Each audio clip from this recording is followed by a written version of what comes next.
Good evening. I'm pleased to welcome you to Legacy Hall of the Creation Museum in Northern Kentucky in the metropolitan area of Cincinnati. I'm Tom Foreman from CNN, and I'm pleased to be tonight's moderator for this evolution versus creation debate. This is a very old question. Where did we come from?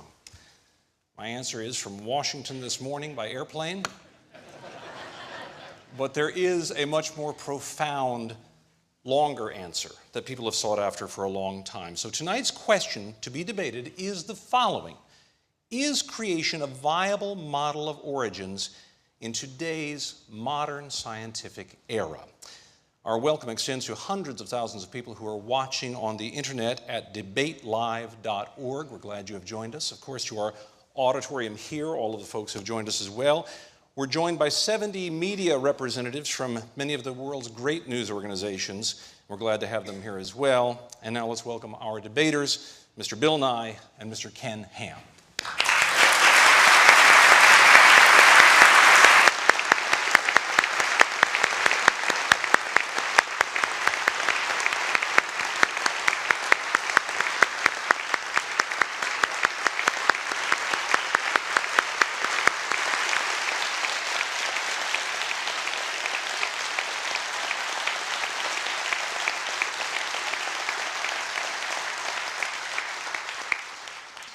We had a coin toss earlier to determine who would go first of these two men. The only thing missing was Joe Namath in a fur coat, but it went very well. Mr. Ham won the coin toss, and he opted to speak first. But first, let me tell you a little bit about both of these gentlemen. Mr. Nye's website describes him as a scientist, engineer, comedian, author, and inventor. Mr. Nye, as you may know, produced a number of award-winning TV shows, including the program he became so well known for, Bill Nye, the Science Guy. While working on the Science Guy show, Mr. Nye won 7 National Emmy Awards for writing, performing, and producing the show, won 18 Emmys in 5 years. In between creating the shows, he wrote 5 kids' books about science, including his latest title, Bill Nye's Great Big Book of Tiny Germs. Bill Nye is the host of 3 television series. His program, The 100 Greatest Discoveries, airs on the Science Channel. The Eyes of Nye airs on PBS stations across the country. He frequently appears on interview programs to discuss a variety of science topics. Mr. Nye serves as executive director of the Planetary Society, the world's largest space interest group.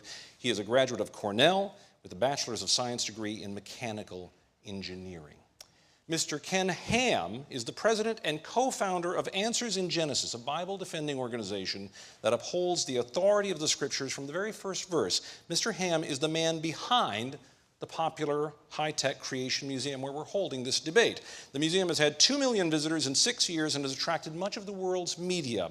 The Answers in Genesis website is well trafficked with 2 million visitors alone last month. Mr. Ham is also a best-selling author, a much-in-demand speaker, and the host of a daily radio feature carried on 700-plus stations. This is his second public debate on evolution and creation. The first was at Harvard in the 1990s. Mr. Ham is a native of Australia. He earned a bachelor's degree in applied science with an emphasis in environmental biology from the Queensland Institute of Technology, as well as a diploma of education at the University of Queensland in Brisbane, Australia. And now, Mr. Ham, you opted to go first, so you will be first with your 5-minute opening statement. Well, good evening. I know that not everyone watching this debate will necessarily agree with what I have to say, but I'm an Aussie and live over here in America, and they tell me I have an accent, and so it doesn't matter what I say. Some people tell me, we just like you here saying it. So I hope you enjoy me saying it anyway. Well, the debate topic is this: is creation a viable model of origins in today's modern scientific era? You know, when this was first announced on the internet, there are lots of statements like this one from the Richard Dawkins Foundation: scientists should not debate creationists, period. And this one from one of the Discovery.com websites: should scientists debate creationists? You know, right here I believe there's a gross misrepresentation in our culture. We're seeing people in being indoctrinated to believe that creationists can't be scientists. I believe it's all a part of secularists hijacking the word science. I want you to meet a modern-day scientist who is a biblical creationist. My name is Stuart Burgess. I'm a Professor of Engineering Design at Bristol University in the UK. My name is Stuart Burgess. I'm a Professor of Engineering Design at Bristol University in the UK. I have published over 130 scientific papers on the science of design in engineering and biological systems. From my research work, I have found that the scientific evidence fully supports creationism as the best explanation to origins. I've also designed major parts of spacecraft launched by ESA and NASA. So here's a biblical creationist who's a scientist who's also an inventor. And I want young people to understand that. You know, the problem, I believe, is this. We need to define terms correctly. We need to define creation, evolution in regard to origins, and we need to define science. And in this opening statement, I want to concentrate on dealing with the word science. I believe the word science has been hijacked by secularists. Now, what is science? Well, the origin of the word comes from the classical Latin scientia, which means to know. And if you look up a dictionary, it'll say science means state of knowing, knowledge. But there's different types of knowledge, and I believe this is where the confusion lies. There's experimental or observational science, as we call it. That's using the scientific method, observation, measurement, experiment, testing. That's what produces our technology, computers, spacecraft, jet planes, smoke detectors, looking at DNA, antibiotics, medicines and vaccines. You see, all scientists, whether creationists or evolutionists, actually have the same observational or experimental science. And it doesn't matter whether you're a creationist or an evolutionist, you can be a great scientist. For instance, here's an atheist who is a great scientist, Craig Venter, one of the first researchers to sequence the human genome. Or Dr. Raymond Damadian. He is a man who invented the MRI scanner and revolutionized medicine. He's a biblical creationist. But I want us to also understand molecules to man evolution belief has nothing to do with developing technology. You see, when we're talking about origins, we're talking about the past. We're talking about our origins. We weren't there. You can't observe that, whether it's molecules to man evolution or whether it's a creation account. When you're talking about the past, we like to call that origins or historical science, knowledge concerning the past. Here at the Creation Museum, we make no apology about the fact that our origins or historical science actually is based upon the biblical account of origins. Now, when you research science textbooks being used in public schools, what we found is this. By and large, their origins or historical science is based upon man's ideas about the past, for instance, the ideas of Darwin. And our research has found that public school textbooks are using the same word science for observational science and historical science. They arbitrarily define science as naturalism and outlaw the supernatural. They present molecules to man evolution as fact. They are imposing, I believe, the religion of naturalism or atheism on generations of students. You see, I assert that the word science has been hijacked by secularists in teaching evolution to force the religion of naturalism on generations of kids. Secular evolutionists teach that all life developed by natural processes from some primordial form, that man is just an evolved animal, which has great bearing on how we view life and death. For instance, as Bill states, it's very hard to accept for many of us that when you die, it's over. But you see, the Bible gives a totally different account of origins, of who we are, where we came from, the meaning of life and our future. That through one man, sin entered the world and death through sin, but that God so loved the world that he gave his only begotten Son, whoever believes in him should not perish and have everlasting life. So, is creation a viable model of origins in today's modern scientific era? I say the creation-evolution debate is a conflict between two philosophical worldviews based on two different accounts of origins or science beliefs, and creation is the only viable model of historical science confirmed by observational science in today's modern scientific era. And that is time. I have the unenviable job of being the timekeeper here. So I'm like the referee in football that you don't like. But I will periodically, if either one of our debaters runs over on anything, I will stop them in the name of keeping it fair for all. Mr. Ham, thank you for your comments. Now it's Mr. Nye's turn for a 5-minute opening statement. Mr. Nye. Thank you. It's a pleasure to be here. I very much appreciate you including me in your facility here. Now, looking around the room, I think I see just one bow tie. Is that right? Just one. I'm telling you, once you try. Oh, yes, two. That's great. I started wearing bow ties when I was young in high school. My father showed me, his father showed him. And there's a story associated with this, which I find remarkable. My grandfather was in the Rotary, and he attended a convention in Philadelphia. And even in those days, at the turn of the last century, people rented tuxedos. And the tuxedo came with a bow tie, untied bow tie. So he didn't know how to tie it, so wasn't sure what to do, but he just took a chance. He went to the hotel room next door, knocked on the door, excuse me, can you help me tie my tie? And the guy said, sure, lie down on the bed. So my grandfather, wanted to have the tie on, wasn't sure what he was getting into, so he is said to have lain on the bed, and the guy tied a perfect bow tie knot, and quite reasonably, my grandfather said, thank you. Why'd I have to lie down on the bed? The guy said, I'm an undertaker. It's really the only way I know how to do it. Now, that story was presented to me as a true story. It may or may not be, but it gives you something to think about, and it's certainly something to remember. So here tonight, we're going to have two stories, and we can compare Mr. Ham's story to the story from what I will call the outside, from mainstream science. The question tonight is, does Ken Ham's creation model hold up? Is it viable? So let me ask you all, what would you be doing if you weren't here tonight? That's right, you'd be home watching CSI.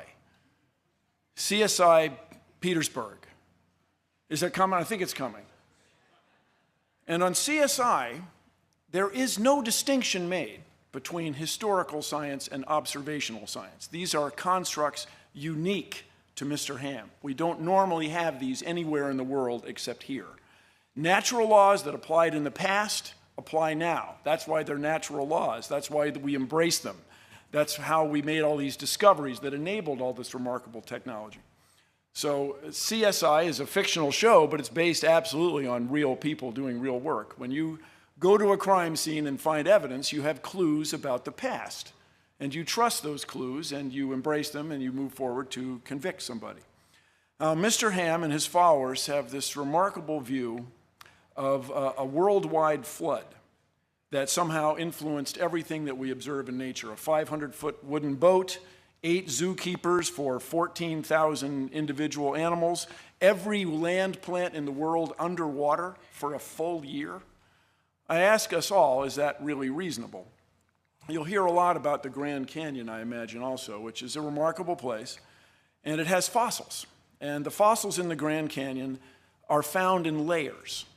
There is not a single place in the Grand Canyon where the fossils of one type of animal cross over into the fossils of another. In other words, when there was a big flood on the earth, you would expect drowning animals to swim up to a higher level.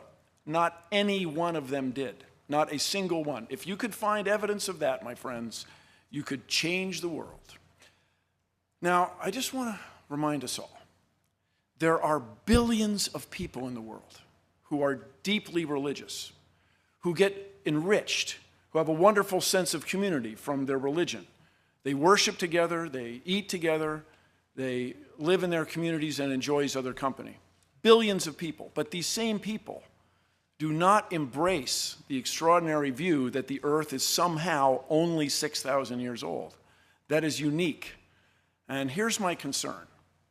What keeps the United States ahead, what makes the United States a world leader, is our technology, our new ideas, our innovations. If we continue to eschew science, eschew the process, and try to divide science into observational science and historic science, we are not going to move forward. We will not embrace natural laws. We will not make discoveries. We will not invent and innovate and stay ahead. So if you ask me if Ken Ham's creation model is viable, I say no. It is absolutely not viable. So stay with us over the next period, and you can compare my evidence to his. Thank you all very much. Very nice start by both of our debaters here. And now each one will offer a 30-minute illustrated presentation to fully offer their case for us to consider. Mr. Ham, you're up.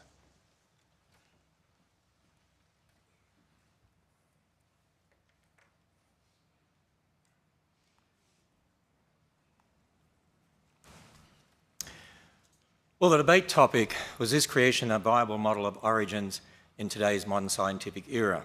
And I made this statement at the end of my opening statement.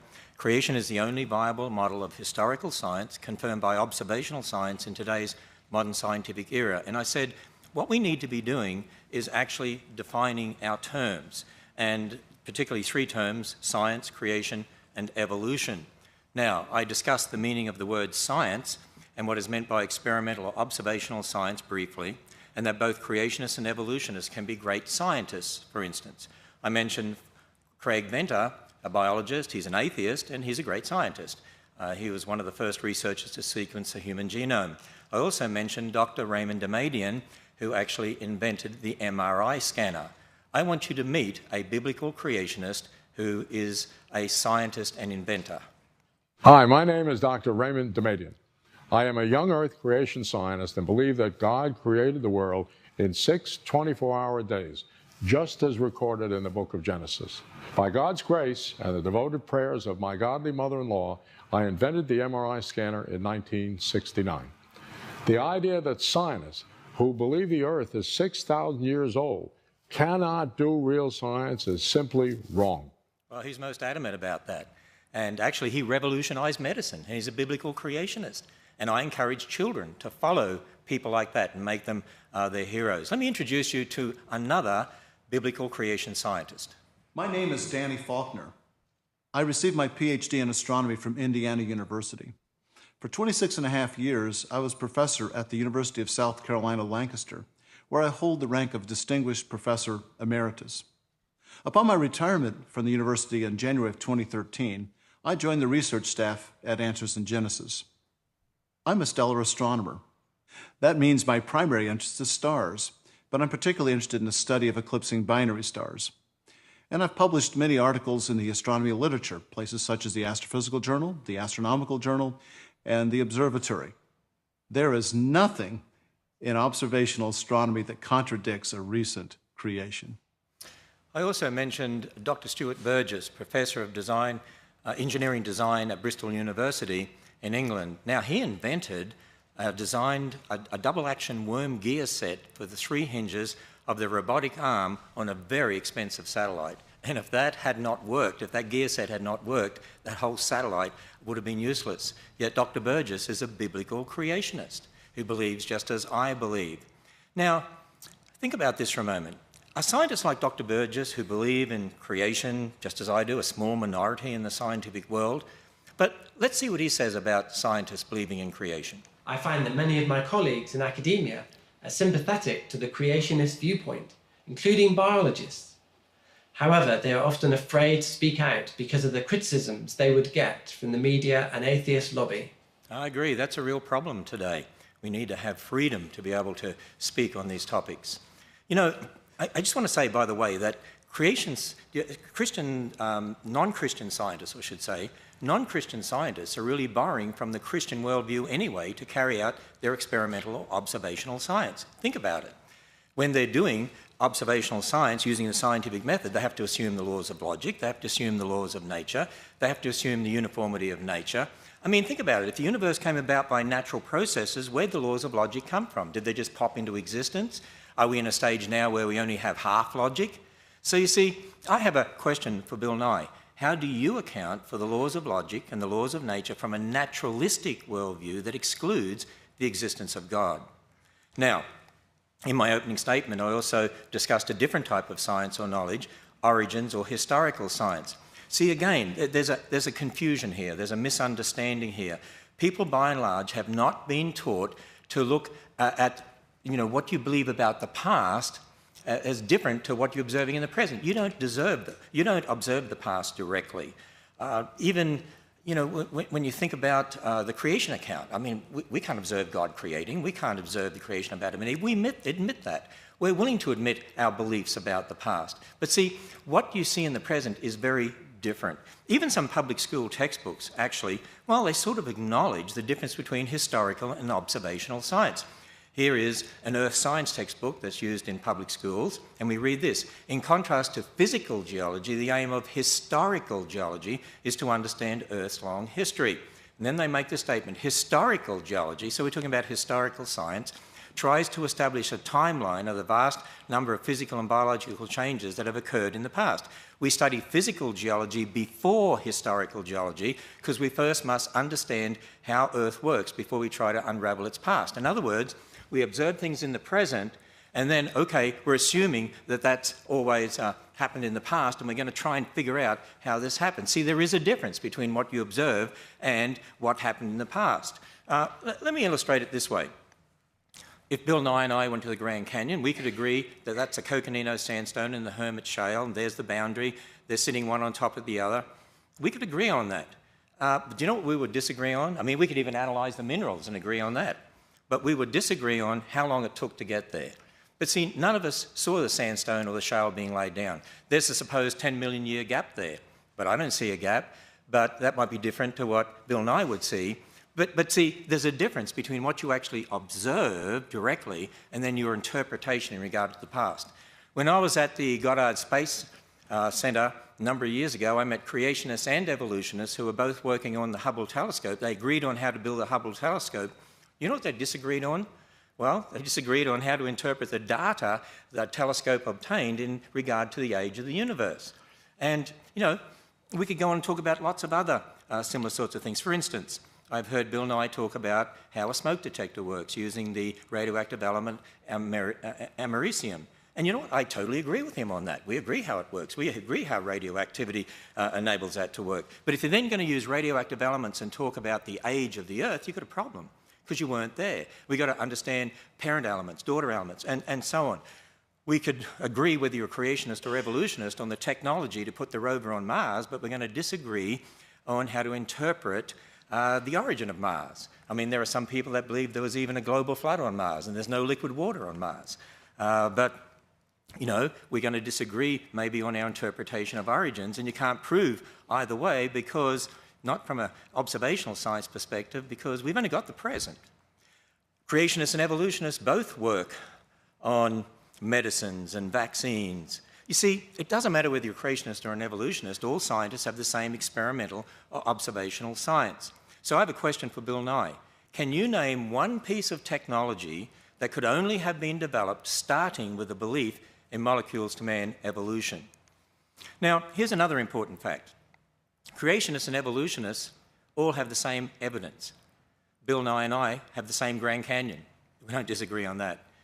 We will have the same fish fossil, this is one from the Creation Museum, the same dinosaur skeletons, the same animals, the same humans, the same DNA, the same radioactive decay elements that we see. We have the same universe. Actually, we all have the same evidences. It's not the evidences that are different. It's a battle over the same evidence in regard to how we interpret the past. And you know why that is? Because it's really a battle over worldviews and starting points. It's a battle over philosophical worldviews and starting points, but the same evidence. Now, I admit my starting point is that God is the ultimate authority. But if someone doesn't accept that, then man has to be the ultimate authority. And that's really the difference when it comes down to it. You see, I've been emphasizing the difference between historical origin science, knowledge about the past when you weren't there, and we need to understand that we weren't there, or experimental or observational science, using your five senses in the present, the scientific method, what you can directly observe, test, repeat. There's a big difference between those two. And that's not what's being taught in our public schools, and that's why kids aren't being taught to think critically and correctly about the origins issue. But you know, it's also important to understand, when talking about creation and evolution, both involve historical science and observational science. You see, the role of observational science is this: it can be used to confirm or otherwise one's historical science based on one's starting point. Now, when you think about the debate topic and what I affirmed concerning creation, if our origins or historical science based on the Bible's account of origins is true, then there should be predictions from this that we can test using observational science, and there are. For instance, based on the Bible, we'd expect to find evidence confirming an intelligence produced life. We'd expect to find evidence confirming after their kind. The Bible says God made kinds of animals and plants after their kind, implying each kind produces its own, not that one kind changes into another. You'd expect to find evidence confirming a global flood of Noah's day, evidence confirming one race of humans, because we all go back to Adam and Eve. Biologically, that would mean there's one race. evidence confirming the Tower of Babel, that God gave different languages, evidence confirming a young universe. Now, I can't go through all of those, but a couple of them we'll look at briefly. After their kind, evidence confirming that. In the Creation Museum, we have a display featuring replicas, actually, of Darwin's finches. They're called Darwin's finches. Darwin collected finches from the Galapagos and took them back to England, and we see the different species, the different beak sizes here. And you know, from the specimens that Darwin obtained in the Galapagos, he actually pondered these things and how do you explain this? And in his notes, actually, he came up with this diagram here, a tree. And he actually said, I think. So he was talking about different species and maybe those species came from some common ancestor. Actually, when it comes to finches, we actually would agree as creationists that different finch species came from a common ancestor, but a finch is what they would have to come from. But you see, Darwin wasn't just thinking about species. Darwin had a much bigger picture in mind. When you look at The Origin of Species and read that book, you'll find he made this statement: from such low and intermediate form, both animals and plants may have been developed, and if we admit this, we must likewise admit that all organic beings which have ever lived on this earth may be descended from some one primordial form. So he had in mind what we today know as an evolutionary tree of life, that all life has arisen from some primordial form. Now, when you consider the classification system, kingdom, phylum, class, order, family, genus, species, we would say, as creationists, and we have many creation scientists who've researched this, and for lots of reasons, I would say the kind in Genesis 1 really is more at the family level of classification. For instance, there's one dog kind, there's one cat kind, even though you have different genera, different species. That would mean, by the way, you didn't need anywhere near the number of animals on the ark as people think. You wouldn't need all the species of dogs, just 2, not all the species of cats, just 2. And you see, based on the biblical account there in Genesis 1, creationists have drawn up what they believe is a creation orchard. In other words, they're saying, look, there's great variation in the genetics of dogs and finches and so on. And so over time, particularly after Noah's flood, you'd expect if there were 2 dogs, for instance, you could end up with different species of dogs because there's an incredible amount of variability in the genes of any creature. And so you'd expect these different species up here, but there's limits. Dogs will always be dogs, finches will always be finches. Now, as a creationist, I maintain that observational science actually confirms this model based on the Bible. For instance, take dogs. Okay, in a scientific paper dated January 2014, that's this year, scientists working at the University of California stated this: we provide several lines of evidence supporting a single origin for dogs and disfavoring alternative models in which dog lineages arise separately from geographically distinct wolf populations. And they put this diagram in the paper. By the way, that diagram is very, very similar to this diagram that creationists proposed based upon the creation account in Genesis. In other words, you have a common dog ancestor that gives rise to the different species of dogs, and that's exactly what we're saying here. Now, in the Creation Museum, we actually show the finches here, and you can see the finches with their different beaks beside dog skulls, different species of dogs. By the way, there's more variation in the dog skulls here than there are in these finches.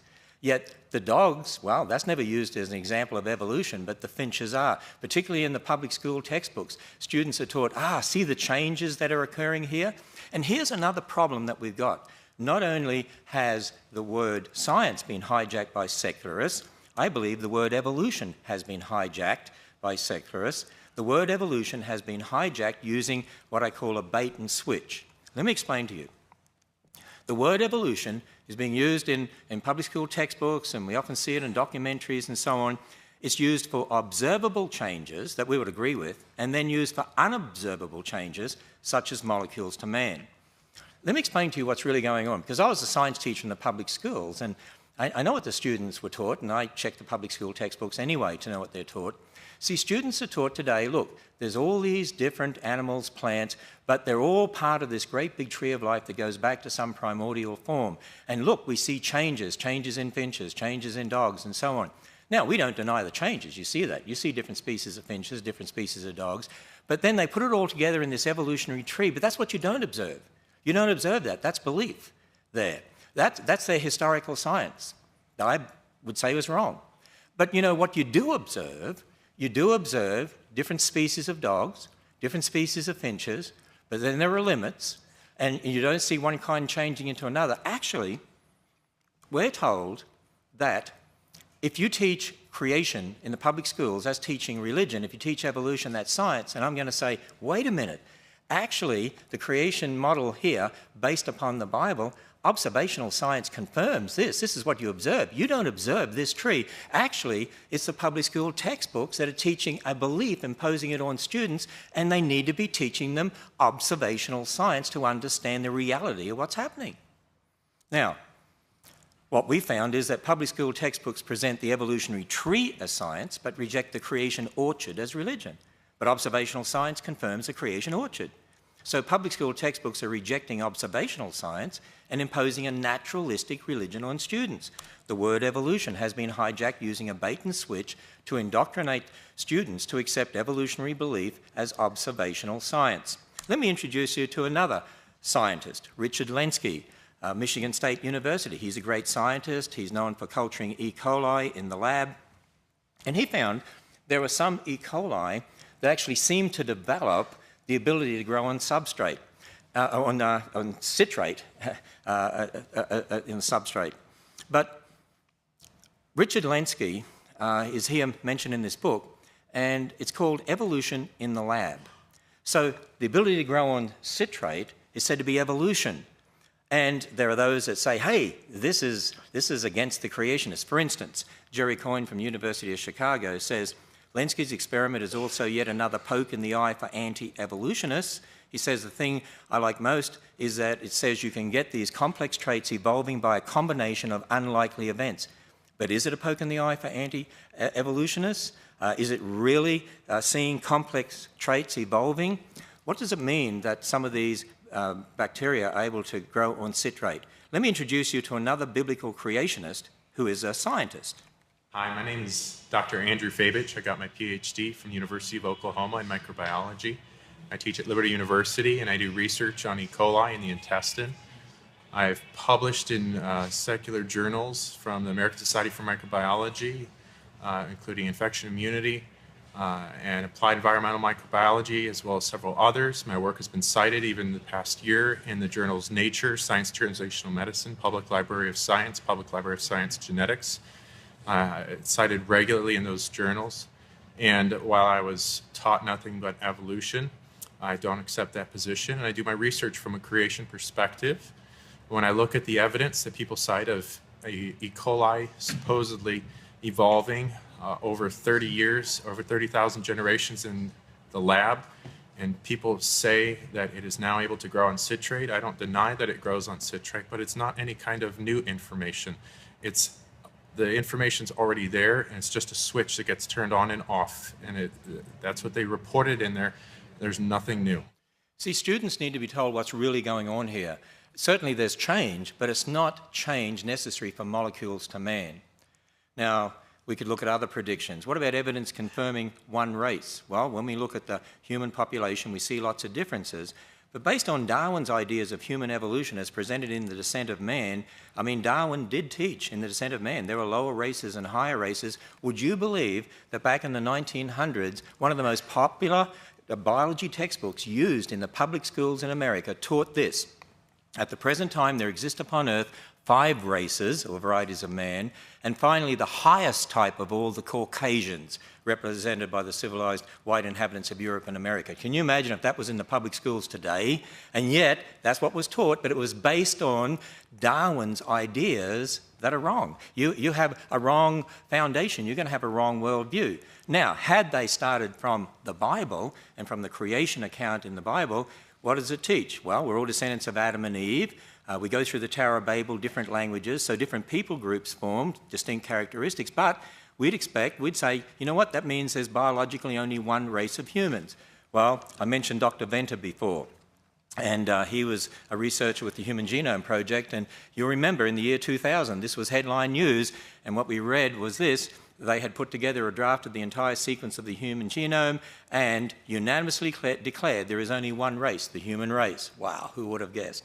But you see, There we have observational science confirming the creation account, not confirming at all Darwin's ideas. Now, there's much more that could be said on each of these topics. Obviously, you can't do that in a short time like this, and you could do a lot more research. I suggest you visit our website at Answers in Genesis for a lot more information.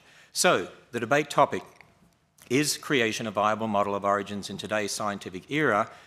I said we need to define the terms, and particularly the term science and the term evolution, and I believe we need to understand how they're being used to impose an anti-God religion on generations of unsuspecting students. You see, I keep emphasizing we do need to understand the difference between experimental or observational science and historical science. And you know what? The secularists don't like me doing this because they don't want to admit that there's a belief aspect to what they're saying, and there is, and they can't get away from it. Let me illustrate this with a statement from Bill Nye. That you can show the Earth is not flat. You can show the Earth is not 10,000 years old. By the way, I agree. You can show the Earth is not flat. There's a video from the Galileo spacecraft showing the Earth, and speeded up, of course, but spinning. You can see it's a sphere. You can observe that. You can't observe the age of the Earth. You don't see that. You see, again, I emphasize there's a big difference between historical science, talking about the past, and observational science, talking about the present. And I believe what's happening is this, that students are being indoctrinated by the confusion of terms. The hijacking of the word science and the hijacking of the word evolution in a bait and switch. Let me illustrate further with this video clip, because here I assert that Bill Nye is equating observational science with historical science, and I also say it's not a mystery when you understand the difference. Apparently, people with these deeply held religious beliefs, they embrace that whole literal interpretation of the Bible as written in English as a worldview, and at the same time, they accept aspirin, antibiotic drugs, airplanes, but they're able to hold these two worldviews, and this is a mystery. Actually, I suggest to you it's not a mystery. You see, when I'm talking about antibiotics, aspirin, smoke detectors, jet planes, that's Ken Ham, the observational science bloke. I'm an Australian. We call guys blokes, okay? But when you're talking about creation in thousands of years or the age of the Earth, that's Ken Ham, the historical science bloke. I'm willing to admit that. Now, when Bill Nye's talking about aspirin, antibiotics, jet planes, smoke detectors, he does a great job at that. I used to enjoy watching him on TV too. That's Bill Nye, the observational science guy. But when he's talking about evolution of millions of years, I'm challenging him that that's Bill Nye, the historical science guy, and I challenge the evolutionists to admit the belief aspects of their particular worldview. Now, at the Creation Museum, we're only too willing to admit our beliefs based upon the Bible, but we also teach people the difference between beliefs and what one can actually observe and experiment with in the present. I believe we're teaching people to think critically and to think in the right terms about science. I believe it's the creationists that should be educating the kids out there, because we're teaching them the right way to think. You know, we admit our origins of historical science is based upon the Bible, but I'm just challenging evolutionists to admit the belief aspects of evolution and be upfront about the difference here. As I said, I'm only too willing to admit my historical science based on the Bible. And let me further go on and define the term creation as we use it.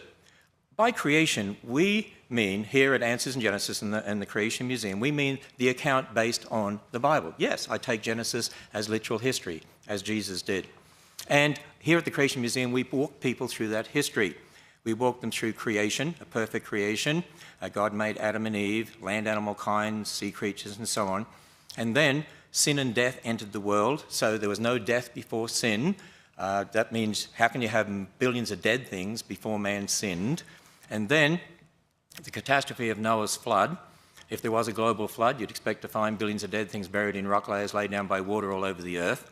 Had to say that because a lot of our supporters would want me to.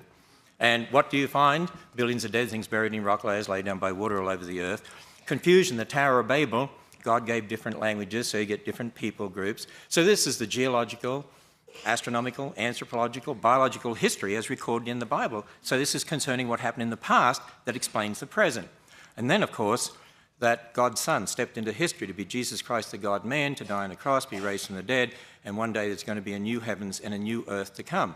And, you know, not only is this an understanding of history to explain the geology, biology, astronomy, and so on to connect the present to the past, but it's also a foundation for our whole worldview. For instance, in Matthew 19, when Jesus was asked about marriage, he said, "Have you not read? He which made the beginning made them male and female, and said, for this cause shall a man leave his father and mother and be joined to his wife, and they'll be one flesh." He quoted from Genesis as literal history, Genesis 1 and 2. God invented marriage, by the way. That's where marriage comes from, and it's to be a man and a woman. And not only marriage, ultimately, every single biblical doctrine of theology, directly or indirectly, is founded in Genesis. Why is there sin in the world? Genesis. Why is there death? Genesis. Why do we wear clothes? Genesis. Why did Jesus die on a cross? Genesis. It's a very important book. It's foundational to all Christian doctrine. And you see, when we look at that, what I call the 7 C's of history that we walk people through here at the museum, think about how it all connects together. A perfect creation, it'll be perfect again in the future. Sin and death entered the world. That's why God's Son died on the cross, and to conquer death and offer a free gift of salvation. The flood of Noah's day, a reminder that the flood was a judgment because of man's wickedness, but at the same time a message of God's grace and salvation, as Noah and his family had to go through a door to be saved, so we need to go through a door to be saved. Jesus Christ said, "I am the door, by me if any man enter in, he'll be saved." And we make no apology about the fact that what we're on about is this. If you confess with your mouth the Lord Jesus and believe in your heart God has raised him from the dead, you'll be saved. Now, as soon as I say that, people say, see, if you allow creation in schools, for instance, if you allow students to even hear about it, this is religion. You know, let me illustrate this, talking about a recent battle in Texas over textbooks in the public school. A newspaper report said this: textbook and classroom curriculum battles have long ranged in Texas, pitting creationists, those who see God's hand in the creation of the universe, against academics. Stop right there. Notice, creationists, academics. Creationists can't be academics. Creationists can't be scientists. See, it's the way things are worded out there.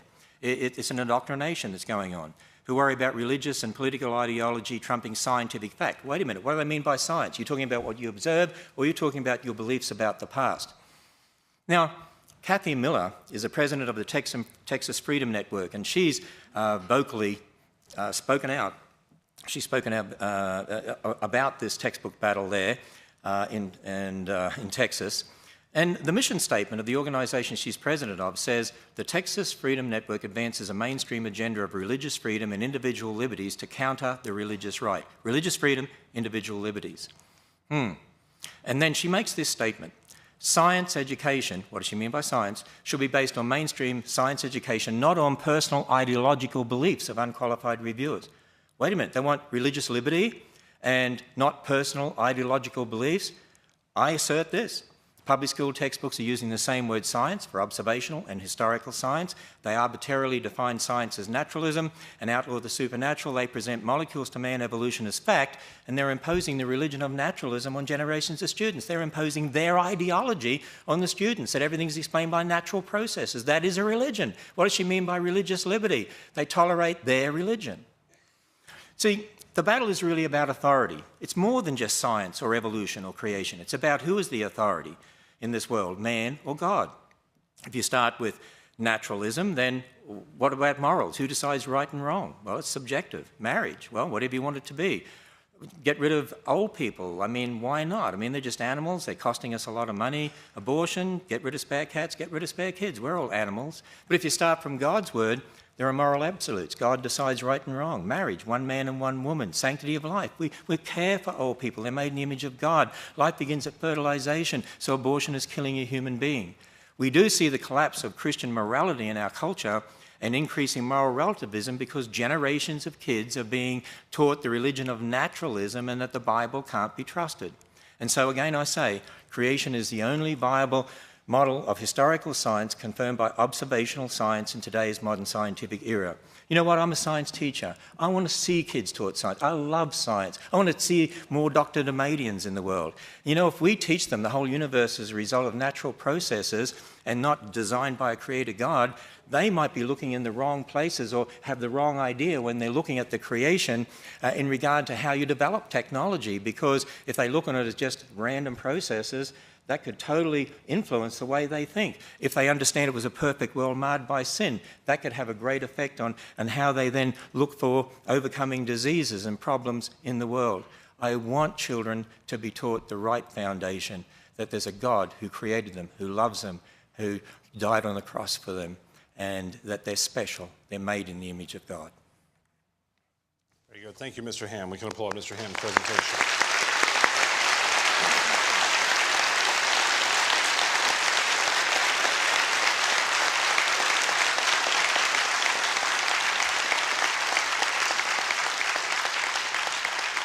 And you know, it did occur to me when you had my old friend Larry King up there, you could have just asked him. He's been around a long time, and he's a smart guy. He could probably answer for all of us. Now, let's all be attentive to Mr. Nye as he gives us his 30-minute presentation. Thank you very much. And Mr. Ham, I learned something.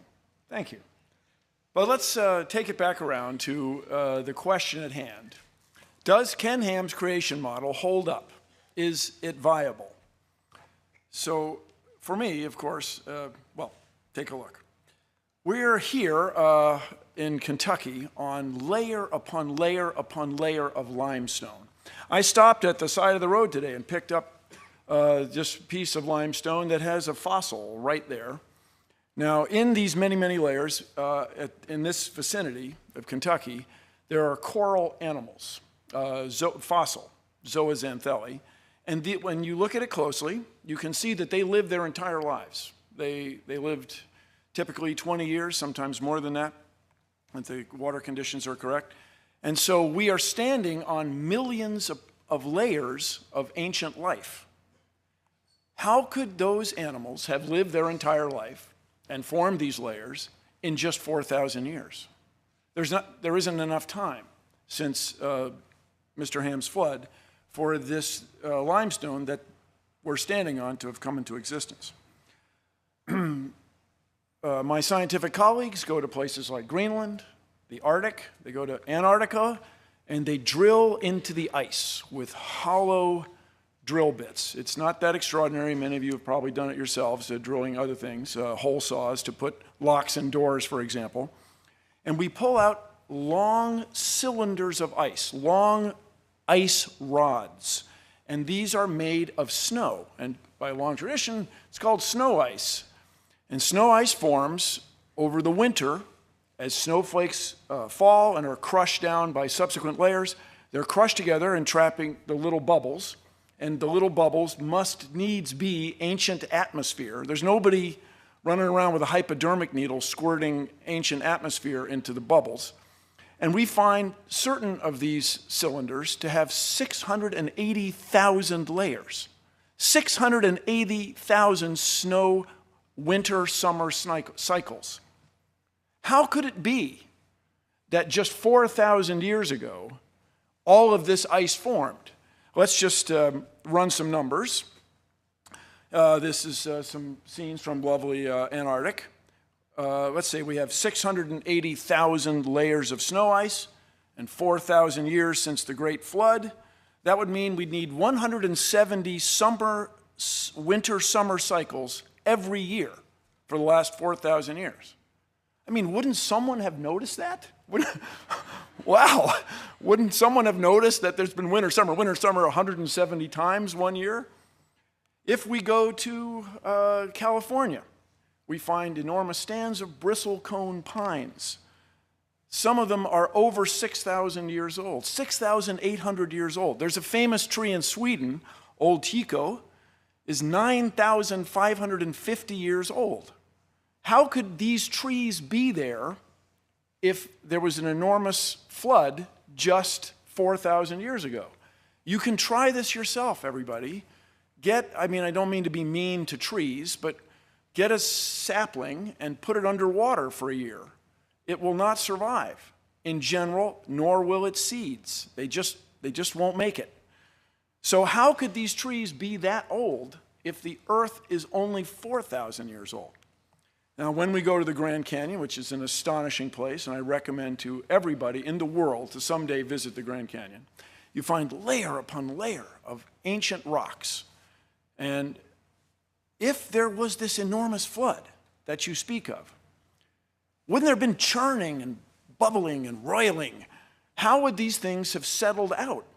Your claim that they settled out in an extraordinary short amount of time is, for me, not satisfactory. You can look at these rocks, you can look at rocks that are younger, you can go to seashores where there's sand. This is what geologists on the outside do, study the rate at which soil is deposited at the end of rivers and deltas, and we can see that it takes a long, long time for sediments to turn to stone. Also, in this picture, you can see where one type of sediment has intruded on another type. Now, if that was uniform, wouldn't we expect it all to be even without intrusion? Furthermore, you can find places in the Grand Canyon where you see an ancient riverbed on that side going to an ancient riverbed on that side, and the Colorado River has cut through it. And by the way, if this great flood drained through the Grand Canyon, wouldn't there have been a Grand Canyon on every continent? How could we not have Grand Canyons everywhere if this water drained away in this extraordinary short amount of time, 4,000 years? Now, when you look at these layers carefully, you find these beautiful fossils. And when I say beautiful, I am inspired by them. They're remarkable because we are looking at the past. You find down low, you'll find what you might consider as rudimentary sea animals. Up above, you'll find the famous trilobites. Above that, you might find some clams, some oysters. And above that, you'll find some mammals. You never, ever find a higher animal mixed in with a lower one. You never find a lower one trying to swim its way to the higher one. If it all happened in such an extraordinary short amount of time, if this water drained away just like that, wouldn't we expect to see some turbulence? And by the way, anyone here, really, if you can find one example of that anywhere in the world, the scientists of the world challenge you. They would embrace you. You would be a hero. You would change the world if you could find one example of that anywhere. People have looked and looked and looked. They have not found a single one. Now, here's an interesting thing. These are fossil skulls that people have found all around the world. It's by no means representative of all the fossil skulls that have been found, but these are all over the place. Now, if you were to look at these, I can assure you not any of them is a gorilla, right? If, as Mr. Ham and his associates claim, there was just man and then everybody else, there were just humans and all other species, where would you put modern humans among these skulls? How did all these skulls get all over the earth in these extraordinary fashion? Where would you put us? Well, I can tell you we are on there, and I encourage you, when you go home, to look it up. Now, one of the extraordinary claims associated with Mr. Ham's worldview is that this giant boat, very large wooden ship, went aground safely on a mountain in the Middle East, what we now call the Middle East. And so places like Australia are populated then by animals who somehow managed to get from the Middle East all the way to Australia in the last 4,000 years. Now, that to me is an extraordinary claim. We would expect then, somewhere between the Middle East and Australia, we would expect to find evidence of kangaroos. We would expect to find some fossils, some bones. In the last 4,000 years, somebody would have been hopping along there and died along the way, and we'd find them. And furthermore, there's a claim that there was a land bridge that allowed these animals to get from Asia all the way to the continent of Australia, and that land bridge has disappeared in the last 4,000 years. No navigator, no diver, no U.S. Navy submarine, no one's ever detected any evidence of this, let alone any fossils of kangaroos. So your expectation is not met. It doesn't seem to hold up. So let's see, if there are 4,000 years since Ken Ham's flood, and let's say, as he said many times, there are 7,000 kinds. Today, the very, very lowest estimate is that there are about 8.7 million species. But a much more reasonable estimate is it's 50 million or even 100 million when you start counting the viruses and the bacteria and all the beetles that must be extant in the tropical rainforest that we haven't found. So we'll take a number which I think is pretty reasonable, 16 million species today, okay? If these came from 7,000 kinds, that's, let's say we have 7,000 subtracted from 15 million, that's 15,993. We have 4,000 years, we have 365.25 days a year. We would expect to find 11 new species every day. So you'd go out into your yard, you wouldn't just find a different bird, a new bird, you'd find a different kind of bird, a whole new species of bird every day, a new species of fish, a new species of organisms you can't see, and so on. I mean, this would be enormous news. The last 4,000 years, people would have seen these changes among us. So the Cincinnati Enquirer, I imagine, would carry a column right next to the weather report. Today's new species, and it would list these 11 every day. But we see no evidence of that. There's no evidence of these species. There just simply isn't enough time. Now, as you may know, I was graduated from engineering school, and I got a job at Boeing. I worked on 747s. Okay, everybody relax. I was very well supervised. Everything's fine. There's a tube in the 747 I kind of think of as my tube. But that aside, I traveled the highways of Washington State quite a bit. I was a young guy. I had a motorcycle. I used to go mountain climbing in Washington State, Oregon. And you can drive along and find these enormous boulders on top of the ground. Enormous rocks, huge, sitting on top of the ground. Now, out there in regular academic pursuits, regular geology, people have discovered that there used to be a lake in what is now Montana, which we charmingly refer to as Lake Missoula. It's not there now, but the evidence for it, of course, is, if I may, overwhelming. And so an ice dam would form at Lake Missoula, and once in a while it would break. It would build up and break, and there were multiple floods in my old state of Washington State. And just before we go on, let me just say, go Seahawks. That was very gratifying for me. Anyway, you drive along the road, and there are these rocks. So if, as is asserted here at this facility, that the heavier rocks would sink to the bottom during a flood event, the big rocks, and especially their shape, instead of aerodynamic, the hydrodynamic, the water-changing shape, as water flows past. You'd expect them to sink to the bottom. But here are these enormous rocks right on the surface, and there's no shortage of them. If you go driving in Washington State or Oregon, they're readily available. So how could those be there if the Earth is just 4,000 years old? How could they be there if this one flood caused that? Another remarkable thing I'd like everybody to consider, inherent in this worldview, is that somehow Noah and his family were able to build a wooden ship that would house 14,000 individuals. There were 7,000 kinds, and there's a boy and a girl for each one of those. So it's about 14,008 people. And these people were unskilled. As far as anybody knows, they had never built a wooden ship before.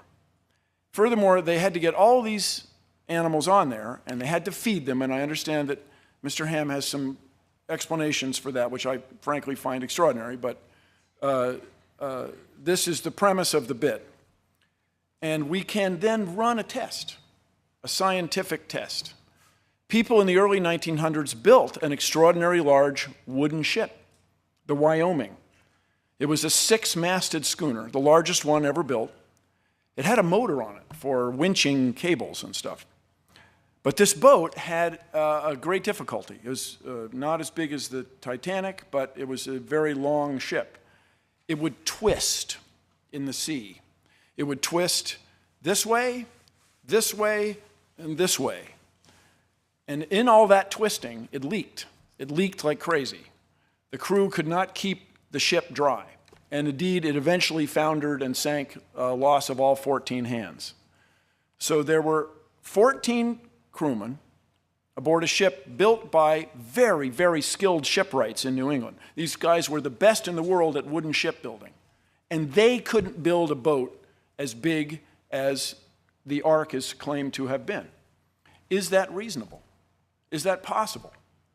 That the best shipbuilders in the world couldn't do what 8 unskilled people, men and their wives, were able to do. If you visit the National Zoo in Washington, D.C., it's 163 acres, and they have 400 species. By the way, this picture that you're seeing was taken by spacecraft in space, orbiting the Earth. If you told my grandfather, let alone my father, that we had that capability, they would have been amazed. That capability comes from our fundamental understanding of gravity, of material science, of physics, and life science, where you go looking. This place is often, as any zoo, is often deeply concerned and criticized for how it treats its animals. They have 400 species on 163 acres, 66 hectares.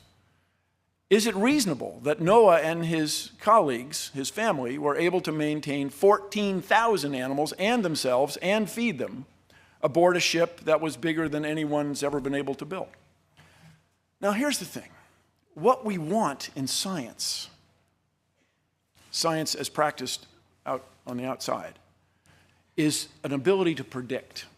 We want to have a natural law that is so obvious and clear, so well understood, that we can make predictions about what will happen. We can predict that we can put a spacecraft in orbit and take a picture of Washington, D.C. We can predict that if we provide this much room for an elephant, it will live healthily for a certain amount of time. So I'll give you an example. In the explanation provided by traditional science of how we came to be, we find, as Mr. Ham alluded to many times in his recent remarks, we find a sequence of animals in what generally is called the fossil record. This would be to say, when we look at the layers that you would find in Kentucky, you look at them carefully, you find a sequence of animals, a succession. And as one might expect, when you're looking at old records, there's some pieces seem to be missing, a gap. So scientists got to thinking about this. There are lungfish that jump from pond to pond in Florida and end up in people's swimming pools. And there are amphibians, frogs and toads, croaking and carrying on. And so people wondered if there wasn't a fossil or an organism, an animal that had lived, that had characteristics of both. People over the years had found that in Canada, there was clearly a fossil marsh, a place that used to be a swamp, had dried out. And they found all kinds of happy swamp fossils there, ferns, so on, organisms, animals, fish that were recognized. And people realized that if this, with the age of the rocks there, as computed by traditional scientists, with the age of the rocks there, this would be a reasonable place to look for an animal, a fossil of an animal that lived there. And indeed, scientists found it, Tiktaalik, this fish lizard guy. And they found several specimens. It wasn't one individual. In other words, they made a prediction that this animal would be found, and it was found. So far, Mr. Ham and his worldview, the Ken Ham creation model, does not have this capability. It cannot make predictions and show results. Here's an extraordinary one that I find remarkable.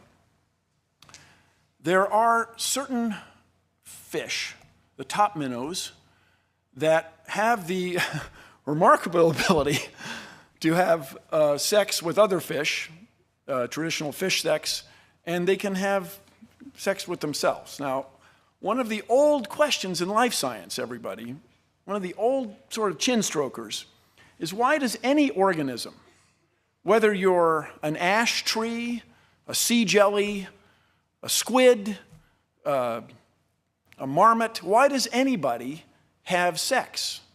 I mean, there are more bacteria in your tummy right now than there are humans on Earth.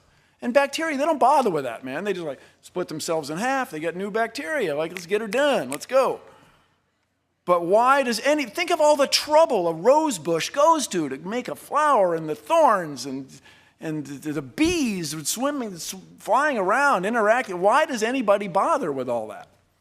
And the answer seems to be your enemies.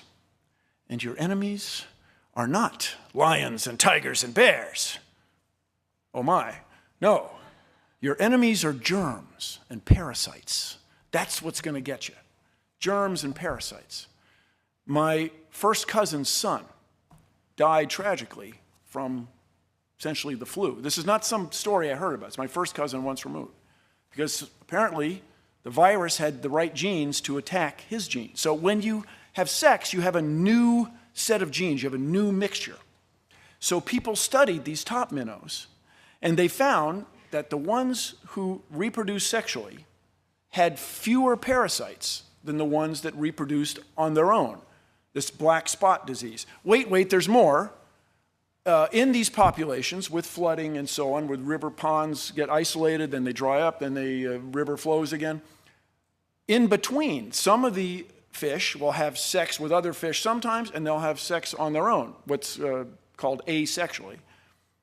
And those fish, the ones that are in between, sometimes this, sometimes that, they have an intermediate number of infections.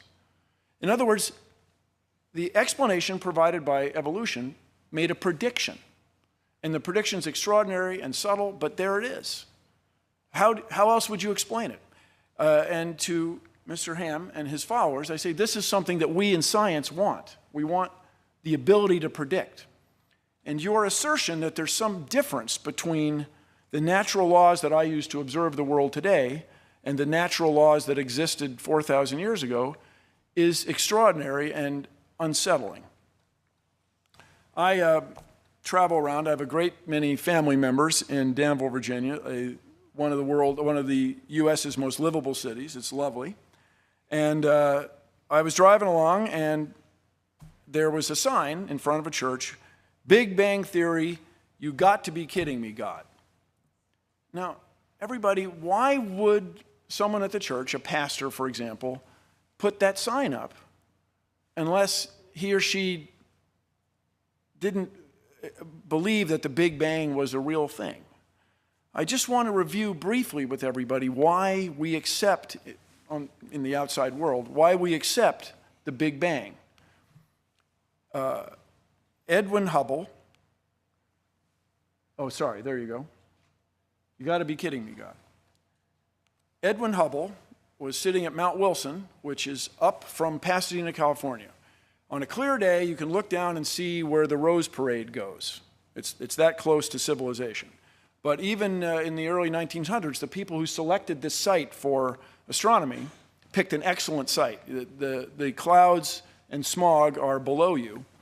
And Edwin Hubble sat there at this very big telescope night after night studying the heavens.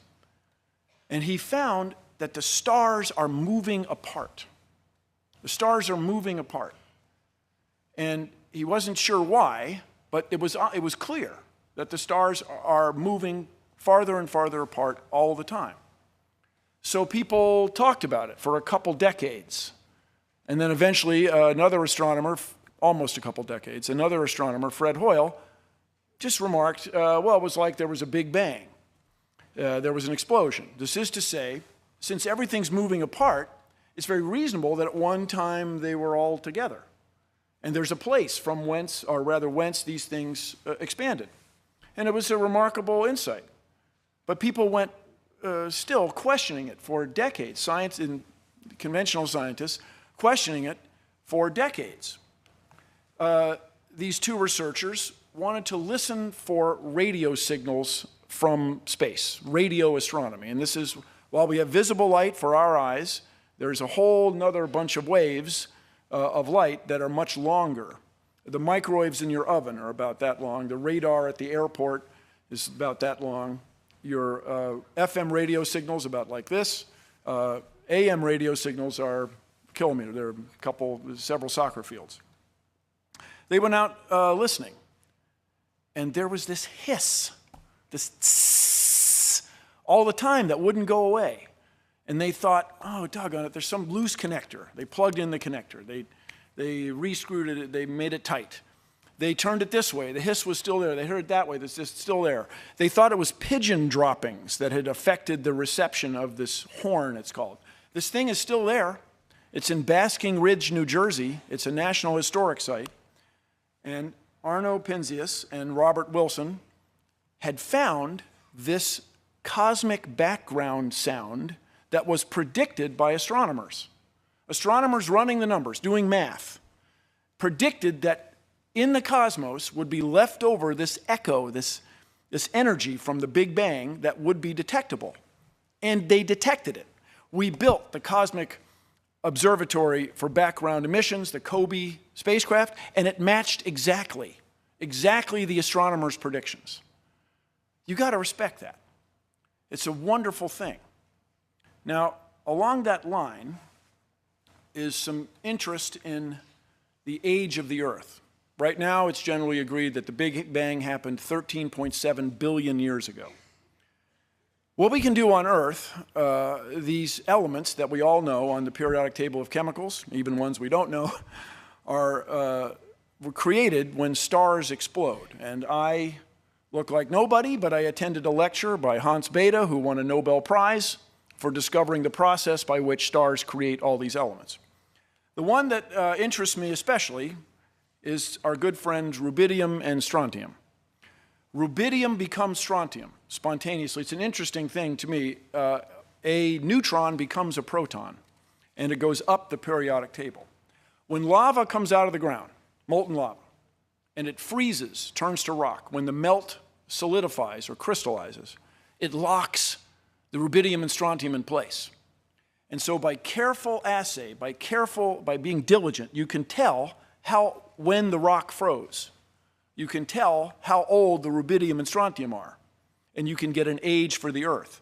When that stuff falls on fossils, you can get a very good idea of how old the fossils are. I encourage you all to go to Nebraska, go to Ashfall State Park, and see the astonishing fossils. It looks like a Hollywood movie. There are rhinoceroses, there are three-toed horses in Nebraska. None of those animals are extant today. And they were buried catastrophically by a volcano in what is now Idaho, is now Yellowstone National Park. It's called the hot spot. People call it the super volcano.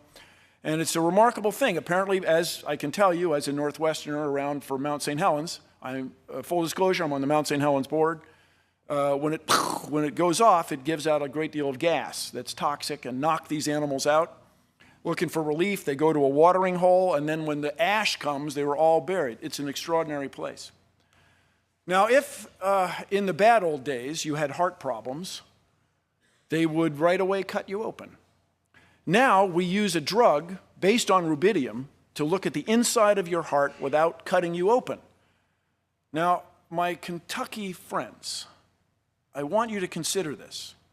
Right now, there is no place in the Commonwealth of Kentucky to get a degree in this kind of nuclear medicine, this kind of drugs associated with that. I hope you find that troubling.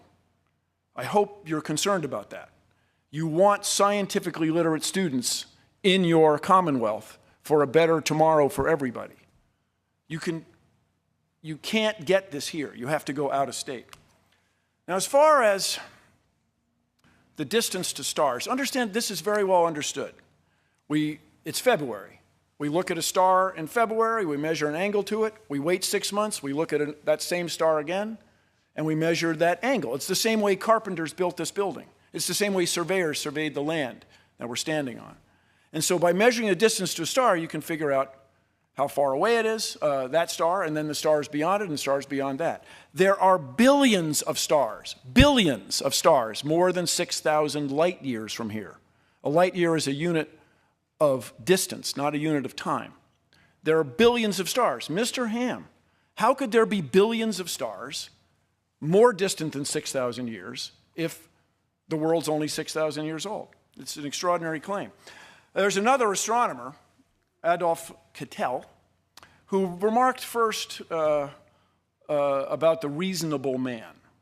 Is it reasonable that we have ice older by a factor of 100 than you claim the Earth is. We have trees that have more tree rings than the Earth is old. That we have rocks with rubidium and strontium and uranium and potassium argon dating that are far, far, far older than you claim the Earth is. Could anybody have built an ark that would sustain better than any ark anybody was able to build on the Earth? So if you're asking me, and I got the impression you were, is Ken Ham's creation model viable? I say no, absolutely not. Now, one last thing. You may not know that in the US Constitution, from the Founding Fathers, is the sentence to promote the progress of science and useful arts. Kentucky voters who might be watching online in places like Texas, Tennessee, Oklahoma, Kansas, please, you don't want to raise a generation of science students who don't understand how we know our place in the cosmos, our place in space, who don't understand natural law. We need to innovate to keep the United States where it is in the world. Thank you very much.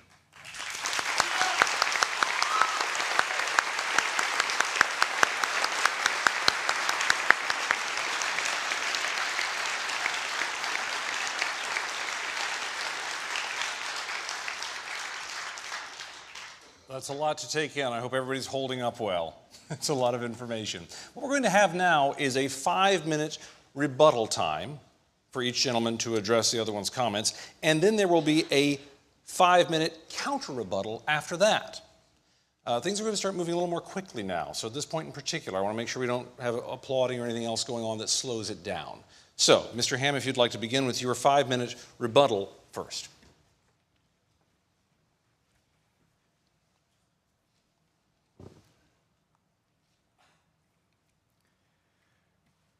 Well, first of all, Bill, if I was to answer all the points that you brought up, the moderator would think I was going on for millions of years. So I can only deal with some of them.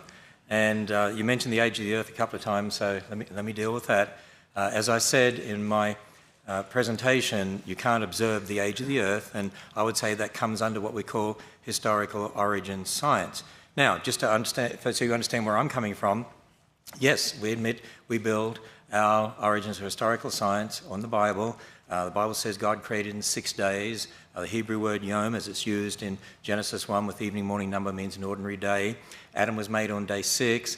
And so when you add up all those genealogies specifically given in the Bible, yeah, from Adam to Abraham, you've got 2,000 years from Abraham to Christ, 2,000 years from Christ to the present 2,000 years. That's how we get 6,000 years. So that's where it comes from, just so you know. Now, a lot of people say, now, by the way, the Earth's age is 4.5 billion years old, and we have radioactive decay dating methods that found that. But you see, we certainly observe radioactive decay, whether it's rubidium, strontium, whether it's uranium, lead, potassium, argon. But when you're talking about the past, we have a problem. I'll give you a practical example. In Australia, there were engineers that were trying to search out about a coal mine, and so they drilled down and they found a basalt layer, lava flow, that had woody material in it, branches and twigs and so on. And when Dr. Andrew Snelling, our PhD geologist, sent that to a lab in Massachusetts in 1994, they used potassium argon dating. It dated to 45 million years old. Well, he also sent the wood to the radiocarbon section of the same lab, and that dated to 45,000 years old. 45,000-year-old wood and 45 million-year-old rock. The point is, there's a problem. Let me give you another example of a problem. There was a lava dome that started to form in the 80s after Mount St. Helens erupted. And in 1994, Dr. Steve Austin, another PhD geologist, actually sampled the rock there.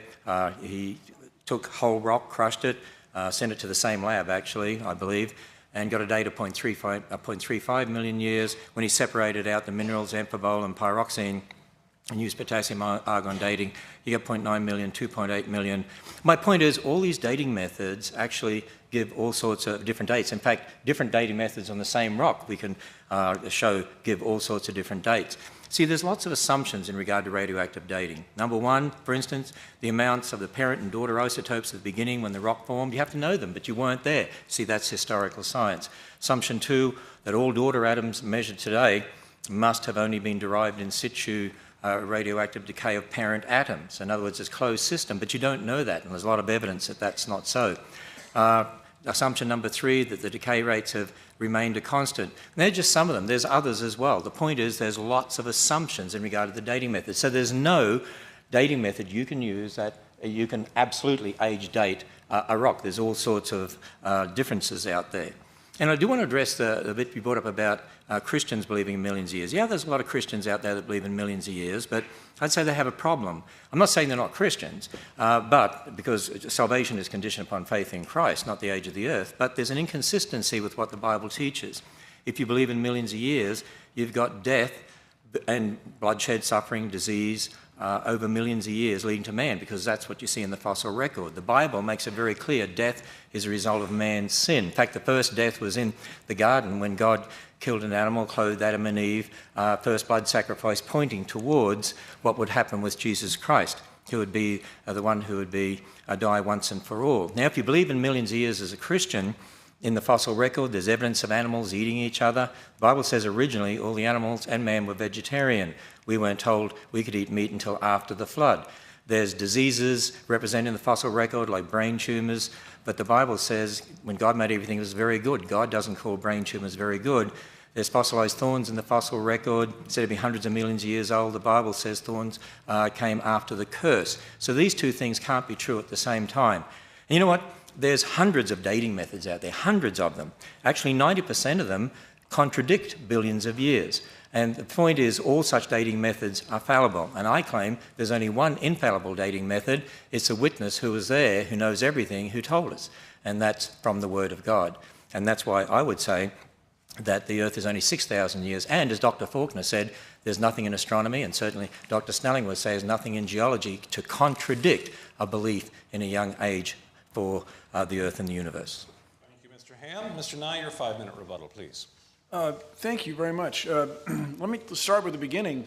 If you find 45-million-year-old rock on top of 45,000-year-old trees, maybe the rock slid on top. Maybe that's it. That seems much more reasonable explanation than it's impossible. As far as dating goes, actually the methods are very reliable. One of the mysteries or interesting things that people in my business, especially at the Planetary Society, are interested in is why all the asteroids seem to be so close to the same date. It's in age, 4.5, 4.6 billion years. It's a remarkable thing. People at first expected a little more of a spread. So I understand that you take the Bible as written in English, translated not countless, but many, many times over the last 3 millennia, as to be a more accurate, more reasonable assessment of the natural laws we see around us than what I and everybody in here can observe. That to me is unsettling, troubling. And then about the disease thing, are the fish sinners? Have they done something wrong to get diseases? That's sort of an extraordinary claim that takes me just a little past what I'm comfortable with. And then as far as you can't observe the past, I have to stop you right there. That's what we do in astronomy. All we can do is in astronomy is look at the past. By the way, you're looking at the past right now because the speed of light bounces off of me and then gets to your eyes. And I'm delighted to see that the people in the back of the room appear just that much younger than the people in the front. So this idea that you can separate the natural laws of the past from the natural laws that we have now, I think is at the heart of our disagreement. I don't see how we're ever going to agree with that if you insist that natural laws have changed. It's, for lack of a better word, it's magical. And I have appreciated magic since I was a kid, but it's not really what we want in conventional mainstream science. So your assertion that all the animals were vegetarians before they got on the ark, that's really remarkable. I have not spent a lot of time with lions, but I can tell they've got teeth that really aren't set up for broccoli. that these animals were vegetarians till this flood is something that I would ask you to provide a little more proof for. I give you the lion's teeth. You give me verses as translated into English over, 30 centuries? So that is not enough evidence for me. If you've ever played telephone, I remember very well in kindergarten, where you have a secret and you whisper it to the next person, to the next person, to the next person. Things often go wrong. So it's very reasonable to me that instead of lions being vegetarians on the ark, lions are lions, and the information that you use to create your worldview is not consistent with what I as a reasonable man would expect. So I want everybody to consider the implications of this. If we accept Mr. Ham's point of view, that Mr. Ham's point of view, that the Bible as translated into American English serves as a science text, and that he and his followers will interpret that for you, I want you to consider what that means. It means that Mr. Ham's word, or his interpretation of these other words, is somehow to be more respected than what you can observe in nature, what you can find literally in your backyard in Kentucky. It's a troubling and unsettling point of view, and it's one I'd very much like you to address when you come back. As far as the 5 races that you mentioned, it's kind of the same thing. The 5 races were claimed by people who were of European descent, and they said, hey, we're the best, check us out. And that turns out to be, if you've ever traveled anywhere or done anything, not to be that way. People are much more alike than they are different. So are we supposed to take your word for English words translated over the last 30 centuries instead of what we can observe in the universe around us? Very good. And Mr. Ham, would you like to offer your 5-minute counter rebuttal?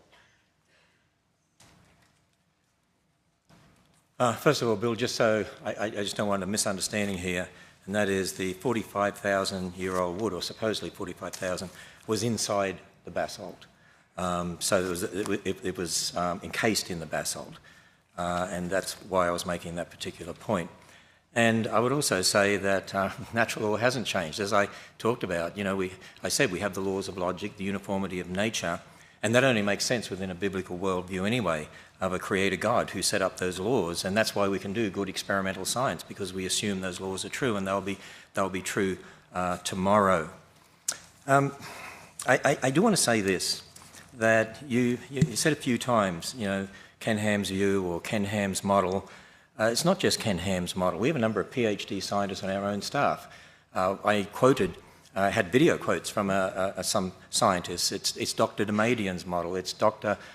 Fabish's model. It's Dr. Faulkner's model. It's Dr. Snelling's model. It's Dr. Purdham's model. And so it goes on. In other words, and you go on our website, and there are lots of creation scientists who agree with exactly what we're saying concerning the Bible, concerning the Bible's account of creation. So it's not just my model in that sense. There's so much that I could say, but as I listen to you, I believe you're confusing terms in regard to species and kinds, because we're not saying God created all those species, we're saying God created kinds, and we're not saying species got on the ark, we're saying kinds. In fact, we've had researchers working on what is a kind. For instance, there's a number of papers published on our website where, for instance, they look at dogs and they say, well, this one breeds with this one, with this one, with this one, this one, this one, and you can look at all the papers around the world and you can connect them all together and say that obviously represents one kind. In fact, as they've been doing that research, they have predicted probably less than actually 1,000 kinds were on Noah's Ark, which means just over 2,000 animals, and the average size of a land animal is not that big. So, there was plenty of room on the Ark. I also believe that a lot of what you were saying was really illustrating my point. You were talking about tree rings and ice layers and just talking about kangaroos getting to Australia and all sorts of things like that. But see, we're talking about the past when we weren't there. We didn't see those tree rings actually forming. We didn't see those layers being laid down. In 1942, for instance, there were some planes that were landed on the ice in Greenland, and They found them, 46 years later, I think it was, 3 miles away from the original location with 250 feet of ice buried on top of them. So ice can build up catastrophically. If you assume 1 layer a year or something like that, it's like the dating methods. You're assuming things in regard to the past that aren't necessarily true. In regard to lions and teeth, most bears have teeth very much like a lion or tiger, and yet most bears are primarily vegetarian. The panda, if you look at its teeth, you'd say maybe it should be a savage carnivore. It eats mainly bamboo. The little fruit bat in Australia has really sharp teeth, looks like a savage little creature, and it rips into fruit. So just because an animal has sharp teeth doesn't mean it's a meat eater, it means it has sharp teeth. And so again, it really comes down to our interpretation of these things. I think too, in regard to the Missoula example that you gave, you know, creationists do believe there's been post-flood catastrophism. Noah's flood certainly was a catastrophic event, but then there's been post-flood catastrophism since that time as well. And again, in regard to historical science, why would you say Noah was unskilled? I mean, I didn't meet Noah, and neither did you. And, you know, really, it's an evolutionary view of origins, I believe, because you're thinking in terms people before us aren't as good as us. Hey, there are civilizations that existed in the past, and we look at their technology, and we can't even understand today how they did some of the things that they did. Who says Noah couldn't build a big boat? By the way, the Chinese and the Egyptians built boats. In fact, some of our research indicates that some of the wooden boats that were built had 3 layers interlocking so they wouldn't twist like that and leak, which is why here at the Creation Museum we have an exhibit on the Ark where we've rebuilt 1% of the Ark to scale and show 3 interlocking layers like that. And one last thing concerning the speed of light, and that is, I'm sure you're aware of the horizon problem, and that is from a Big Bang perspective, even the secularists have a problem of getting light and radiation out to the universe to be able to exchange with the rest of the universe to get that even microwave background radiation. On their model, 15 billion years or so, they can only get it about halfway, and that's why they have inflation theories, which means everyone has a problem concerning the light issue. There's things people don't understand, and we have some models on our website by some of our scientists to help explain those sorts of things. Very good. Mr. Nye, your counter rebuttal. Thank you, Mr. Ham, but I'm completely unsatisfied. You did not, in my view, address just fundamental questions. 680,000 years of snow ice layers, which require winter-summer cycle. Let's say you have 2,000 kinds instead of 7. That makes the problem even more extraordinary. Multiplying 11 by by 3.5, we get to 35, 40 species every day that we don't see. They're not extant. In fact, you probably know we're losing species due to mostly human activity and the loss of habitat. Then as far as Noah being an extraordinary shipwright, I'm very skeptical. The shipwrights, my ancestors, the Nye family in New England, spent their whole life learning to make ships. I mean, it's very reasonable perhaps to you that Noah had superpowers and was able to build this extraordinary craft with 7 family members, but to me it's just not reasonable. Then, by the way, the fundamental thing we disagree on, Mr. Ham, is this nature of what you can prove to yourself. This is to say, when people make assumptions based on radiometric data, when they make assumptions about the expanding universe, when they make assumptions about the rate at which genes change in populations of bacteria in laboratory growth media, they're making assumptions based on previous experience. They're not coming out of whole cloth. So next time you have a chance to speak, I encourage you to explain to us why we should accept your word for it, that natural law changed just 4,000 years ago, completely, and there's no record of it. You know, there are pyramids that are older than that. There are human populations that are far older than that, with traditions that go back farther than that. And it's just not reasonable to me that everything changed 4,000 years ago. By everything, I mean the species, the surface of the earth, the stars in the sky, and the relationship of all the other living things on earth to humans. It's just not reasonable to me that everything changed like that. And another thing I would very much appreciate you addressing, there are billions of people in the world who are deeply religious, and I respect that. People get tremendous community and comfort and nurture and support from their religious fellows in their communities, in their faiths, in their churches, and yet they don't accept your point of view.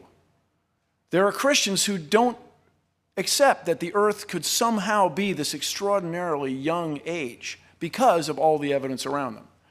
And so, what is to become of them, in your view?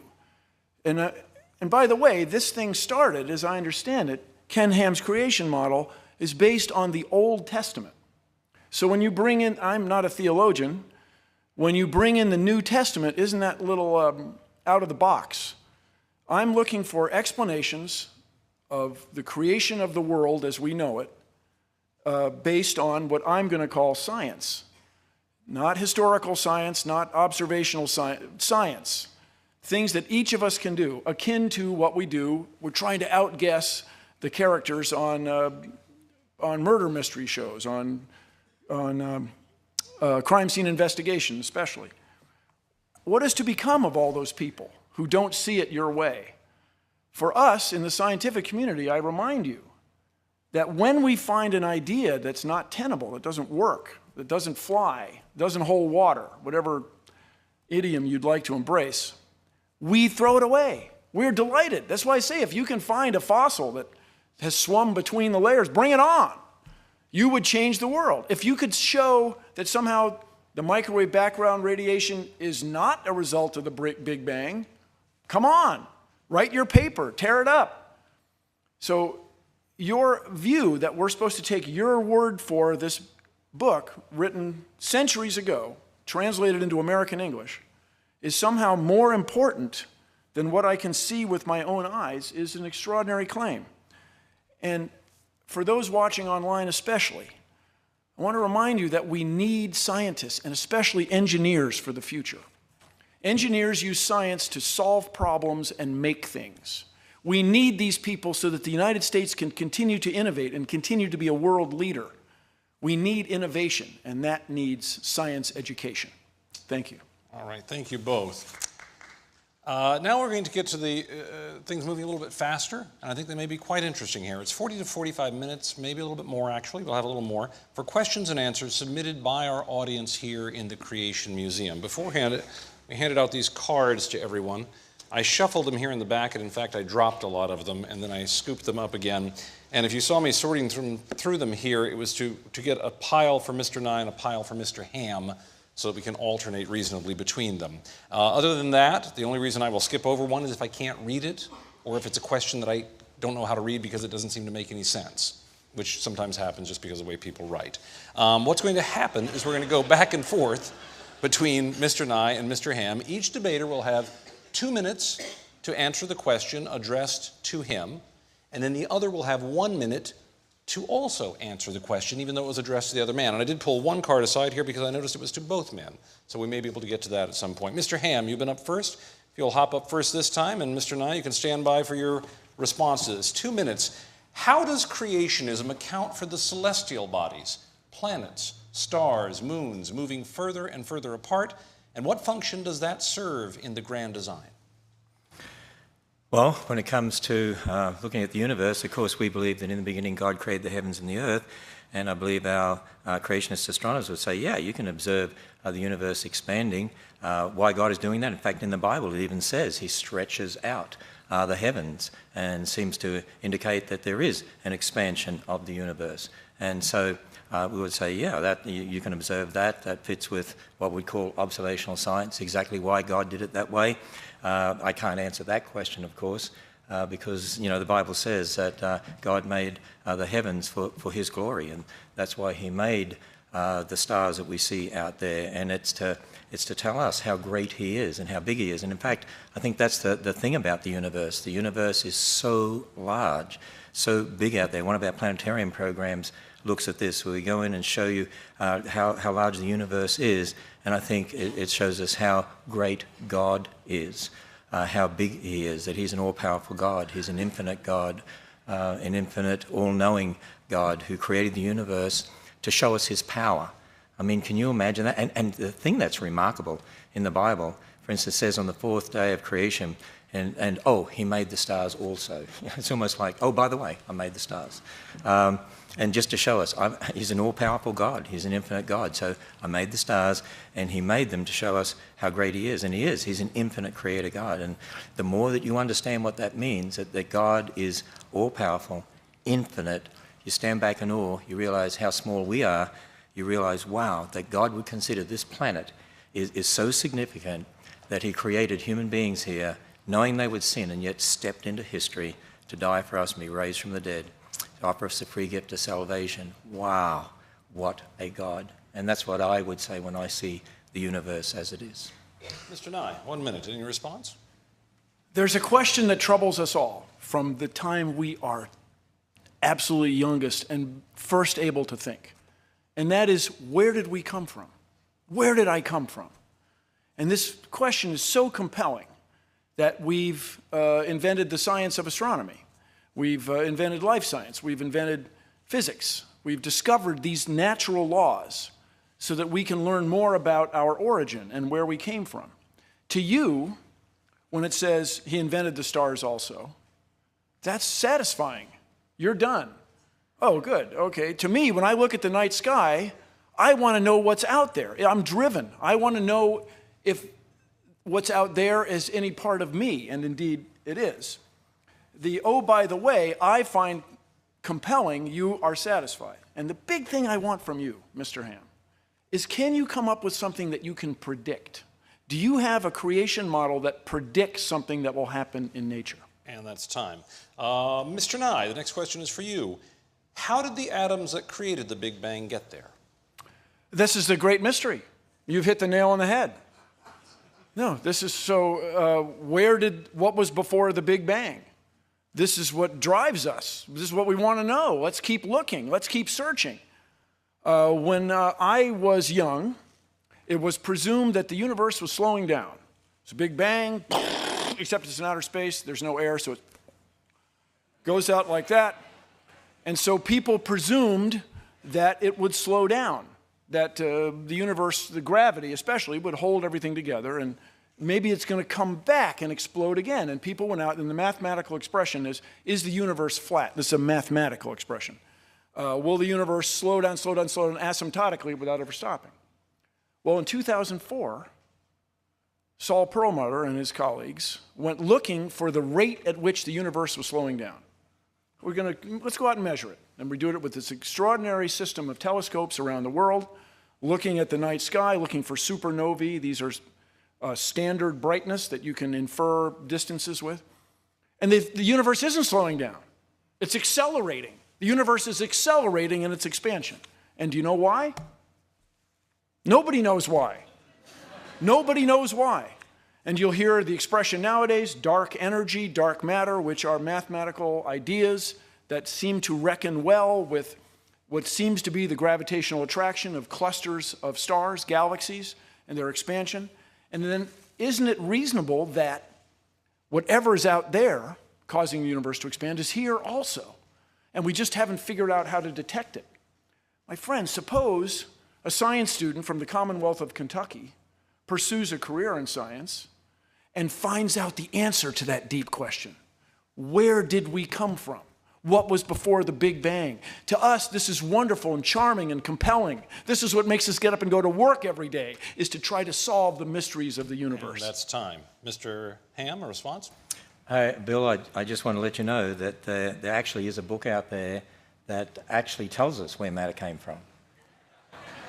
And the very first sentence in that book says, "In the beginning, God created the heavens and the earth."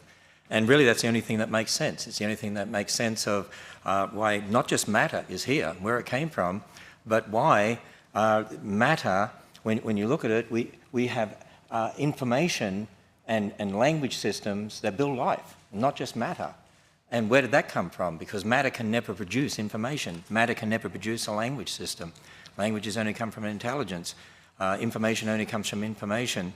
The Bible tells us that the things we see, like in the book of Hebrews, are made from things that are unseen. An infinite creator God who created the universe, created matter, the energy, space, mass, time, universe, and created the information for life. It's the only thing that makes logical sense. All right, Mr. Ham, a new question here. The overwhelming majority of people in the scientific community have presented valid physical evidence, such as carbon dating and fossils, to support evolutionary theory. What evidence besides the literal word of the Bible supports creationism? Well, first of all, I often hear people talking about the majority. I would agree that the majority of scientists would believe in millions of years. The majority would believe in evolution, but there's a large group out there that certainly don't. But first thing I want to say is that it's not the majority that's a judge of truth. There have been many times in the past when the majority have got it wrong. The majority of doctors in England once thought after you cut up bodies you could go and deliver babies, and wonder why the death rate was high in hospitals till they found out about diseases caused by bacteria and so on. The majority once thought the appendix was a leftover organ from our evolutionary ancestry, so when it's okay, rip it out. When it's disease, rip it out. Rip it out anyway. But these days we know that it's for the immune system, and it's very, very important. So, first it's important to understand that just because a majority believes something doesn't mean that it's true. And then I'm sorry, I missed the last part of the question there. What was the? Make sure I have the right question here. About carbon dating. So, what evidence besides the literal word of the Bible supports creationism? Well, one of the things I was doing was I was making predictions. I made some predictions. There's a whole list of predictions. And I was saying, if the Bible's right, and we're all descendants of Adam and Eve, there's one race. And I went through and talked about that. If the Bible's right and God made kinds, I went through and talked about that. And so, really that question comes down to the fact that we're again dealing with the fact there's aspects about the past that you can't scientifically prove because you weren't there, but observational science in the present. Bill and I all have the same observational science. We're here in the present. We can see radioactivity. But when it comes to then talking about the past, you're not going to be scientifically able to prove that. And that's what we need to admit. But we can be great scientists in the present, as the examples I gave you of Dr. Damadian or Dr. Stuart Burgess or Dr. Fabich, and we can be investigating the present. Understanding the past is a whole different matter. Mr. Nye, 1 minute response. Thank you, Mr. Ham. I have to disabuse you of a fundamental idea. If a scientist, if anybody, makes a discovery that changes the way people view natural law, scientists embrace him or her. This person's fantastic. Louis Pasteur, you made reference to germs. No, if you find something that changes, that disagrees with common thought, that's the greatest thing going in science. We look forward to that change. We challenge you. Tell us why the universe is accelerating. Tell us why these mothers were getting sick. And we found an explanation for it. And but just the idea that the majority has sway in science is true only up to a point. And then the other thing I just want to point out, what you may have missed in evolutionary explanations of life is it's the mechanism by which we add complexity. The Earth is getting energy from the sun all the time, and that energy is used to make life forms somewhat more complex. And that's time. New question for you, Mr. Nye. How did consciousness come from matter? Don't know. This is a great mystery. A dear friend of mine is a neurologist. She studies the nature of consciousness. Now, I will say, I used to embrace a joke about dogs. Who doesn't? And you can say, this guy remarked, I've never seen a dog paralyzed by self-doubt. Actually, I have. Furthermore, the thing that we celebrate, there are 3 sundials on the planet Mars that bear an inscription to the future. To those who visit here, we wish a safe journey and the joy of discovery. It's inherently optimistic about the future of humankind, that we will one day walk on Mars. But the joy of discovery, that's what drives us. The joy of finding out what's going on. So we don't know where consciousness comes from, but we want to find out. Furthermore, I'll tell you it's deep within us. I claim that I have spent time with dogs that have had the joy of discovery. It's way inside us. We have one ancestor, as near as we can figure. And by the way, if you can find what we in science call a second Genesis, This is to say, did life start another way on the earth? There are researchers at Astrobiology Institute, researchers supported by NASA, your tax dollars, that are looking for answer to that very question. Is it possible that life could start another way? Is there some sort of life form akin to science fiction that's crystal instead of membranous? This would be a fantastic discovery that would change the world.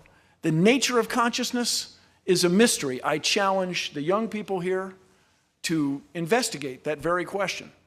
And I remind you, taxpayers and voters that might be watching, if we do not embrace the process of science, I mean in the mainstream, we will fall behind economically. This is a point I can't say enough. Mr. Ham, a 1-minute response. Bill, I do want to say that there is a book out there that does document where consciousness came from.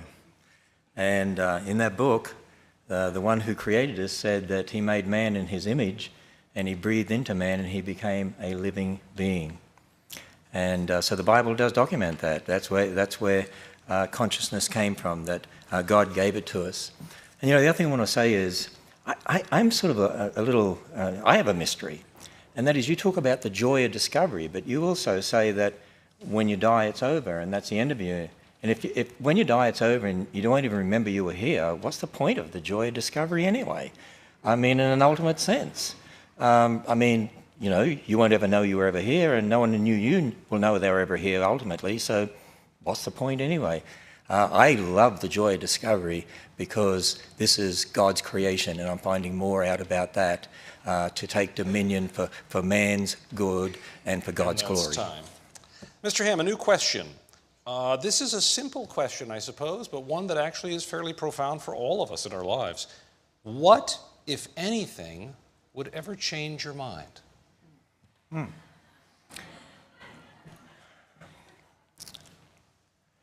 Well, the answer to that question is, I'm a Christian. And as a Christian, I can't prove it to you, but God has definitely shown me very clearly through his word and shown himself in the person of Jesus Christ. The Bible is the word of God. I admit that that's where I start from. I can challenge people that you can go and test that. You can make predictions based on that. You can check the prophecies in the Bible. You can check the statements in Genesis. You can check that. And I did a little bit of that tonight. And I can't ultimately prove that to you. All I can do is to say to someone, look, if the Bible really is what it claims to be, if it really is the Word of God and that's what it claims, then check it out. And the Bible says if you come to God believing that he is, he'll reveal himself to you. And you will know. As Christians, we can say we know. And so as far as the Word of God is concerned, no. No one's ever going to convince me that the Word of God is not true. But I do want to make a distinction here, and for Bill's sake, we build models based upon the Bible, and those models are always subject to change. The fact of Noah's flood is not subject to change. The model of how the flood occurred is subject to change because we observe in the current world, and we're able to come up with maybe different ways this could have happened or that could have happened, and that's part of that scientific discovery. That's part of what it's all about. The bottom line is that as a Christian, I have a foundation, but as a Christian, I would ask Bill the question, what would change your mind? I mean, you said even if you came to faith, you'd never give up believing in billions of years. I think I quoted you correctly. You said something like that recently. So that would be also my question to Bill. Time. Mr. Nye?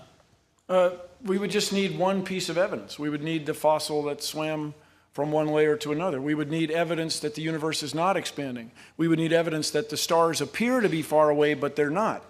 We would need evidence that rock layers can somehow form in just 4,000 years instead of the extraordinary amount. We would need evidence that somehow you can reset atomic clocks and keep neutrons from becoming protons. You bring on any of those things, and you would change me immediately. The question I have for you, though, fundamentally, and for everybody watching, Mr. Ham, what can you prove? What you have done tonight is spent all the time coming up with explanations about the past. What can you really predict? What can you really prove in a conventional scientific, or in a conventional, I have an idea that makes a prediction and it comes out the way I see it. This is very troubling to me. Mr. Nye, a new question. Outside of radiometric methods, what scientific evidence supports your view of the age of the Earth? The age of the Earth. Well, the age of stars. Let's see. Radiometric evidence is pretty compelling. Also, the deposition rates. It was Lyell, a geologist, who realized, my recollection, he came up with the first use of the term deep time. When people realized that the Earth had to be much, much older. In a related story, there was a mystery as to how the Earth could be old enough to allow evolution to have taken place. How could the Earth possibly be 3 billion years old? Lord Kelvin did a calculation. If the sun were made of coal and burning, it couldn't be more than 100,000 or so years old. But radioactivity was discovered. Radioactivity is why the Earth is still as warm as it is. It's why the Earth has been able to sustain its internal heat all these millennia. And this discovery, it's something like this question, without radiometric dating, how would you view the age of the Earth? To me, it's akin to the expression, well, if things were any other way, things would be different. This is to say, that's not how the world is. Radiometric dating does exist. Neutrons do become protons, and that's our level of understanding today. The universe is accelerating. These are all provable facts. That there was a flood 4,000 years ago is not provable. In fact, the evidence, for me at least, as a reasonable man, is overwhelming that it couldn't possibly have happened. There's no evidence for it. Furthermore, Mr. Ham, you never quite addressed this issue of the skulls. There are many, many steps in what appears to be the creation or the coming into being of you and me. And those steps are consistent with evolutionary theory. And that is time. Mr. Ham, your response. By the way, just want people to understand too, in regard to the age of the Earth being about 4.5 billion years, no Earth rock was dated to get that date. They dated meteorites, and because they assumed meteorites were same age as the Earth, left over from the formation of the solar system, that's where that comes from. People think they dated rocks on the Earth to get the 4.5 billion years. That's just not true. And the other point that I was making, and I just put this slide back up because I happen to just have it here, and that is, I said at the end of my first rebuttal time that there are hundreds of physical processes that set limits on the age of the Earth. Here's the point. Every dating method involves a change with time, and there are hundreds of them. And if you assume what was there to start with, and you assume something about the rate, and you know about the rate, you make lots of those assumptions. Every dating method has those assumptions. Most of the dating methods, 90% of them, contradict the billions of years. There's no absolute age dating method from scientific method because you can't prove scientifically young or old. And here is a new question. It starts with you, Mr. Ham. Can you reconcile the change in the rate continents are now drifting versus how quickly they must have traveled at creation 6,000 years ago? The rate, sorry, I missed that word. Can you reconcile the speed at which continents are now drifting today to the rate they would have had to have traveled 6,000 years ago to reach where we are now? I think that's the question. Okay, I think I understand the question. Actually, this again illustrates exactly what I'm talking about in regard to historical science and observational science. We can look at continents today, and we have scientists who've written papers about this on our website. I'm definitely not an expert in this area, I don't claim to be, but there are scientists, even Dr. Andrew Snelling, our PhD geologist, has done a lot of research here too as well, and there are others out there into plate tectonics and continental drift. And certainly we can see movements of plates today. And if you look at those movements, and if you assume the way it's moving today, the rate it's moving, that it's always been that way in the past, see, that's an assumption. That's the problem when it comes to understanding these things. You can observe movement, but then to assume that it's always been like that in the past, that's historical science. And in fact, we would believe basically in catastrophic plate tectonics, that as a result of the flood, at the time of the flood, there was catastrophic breakup of the Earth's surface. And what we're seeing now is sort of, if you like, a remnant of that movement. And so we do not deny the movement, we do not deny the plates. What we would deny is that you can use what you see today as a basis for just extrapolating into the past. It's the same with the flood. You can say, well, layers today only get laid down slowly in places, but if there was a global flood, that would have changed all of that. Again, it's this emphasis on historical science and observational science. And I would encourage people to go to our website at Answers in Genesis, because we do have a number of papers, in fact, very technical papers. Dr. John Baumgartner is one who's written some very extensive work dealing with this very issue. On the basis of the Bible, of course, we believe there's one continent to start with because the waters were gathered together into one place. So we do believe that the continent has split up, but particularly the flood had a lot to do with that. And time on that. Mr. Nye, a response. It must have been easier for you to explain this a century ago, before the existence of tectonic plates was proven. If you go into a clock store and there's a bunch of clocks, they're not all going to say exactly the same thing. Do you think that they're all wrong? The reason that we acknowledge the rate at which continents are drifting apart, one of the reasons, is we see what's called sea floor spreading in the mid-Atlantic. The Earth's magnetic field has reversed over the millennia, and as it does, it leaves a signature in the rocks as the continental plates drift apart. So you can measure how fast the continents were spreading. That's how we do it on the outside. As I said, I lived in Washington State when Mount St. Helens exploded. That's a result of a continental plate going under another continental plate and cracking, and this water-laden rock led to a steam explosion. That's how we do it on the outside. And this is a question for you, Mr. Nye, but I guess I can put it to both of you. One-word answer, please. Favorite color? I will go along with most people and say green, and it's an irony that green plants reflect green light. Did I not say one-word answer? Most of the light. I said one-word answer. Most of the light from the sun is green, favorite yet they color? reflect it. It's a mystery. Well, can I have 3 words so you see had 300? You can have 3. Okay. Observational science, blue. All right. We're back to you, Mr. Nye. How do you balance the theory of evolution with the second law of thermodynamics? And I'd like to add a question here. What is the second law of thermodynamics? Oh, second law of thermodynamics is fantastic. And I call the words of Eddington, who said, if you have a theory that disagrees with Isaac Newton, that's a great theory. If you have a theory that disagrees with relativity, wow, you've changed the world, that's great. But if your theory disagrees with the second law of thermodynamics, I can offer you no hope. I can't help you. And the second law of thermodynamics basically is where you lose energy to heat. This is why car engines are about 30% efficient. That's it, thermodynamically. That's why you want the hottest explosion you can get in the coldest outside environment. You have to have a difference between hot and cold, and that difference can be assessed scientifically or mathematically with this word entropy, this disorder of molecules. But the fundamental thing that this questioner has missed is the Earth is not a closed system. So there's energy pouring in here from the sun, if I may, day and night, because the night it's pouring in on the other side. And so that energy is what drives living things on Earth, especially for, in our case, plants.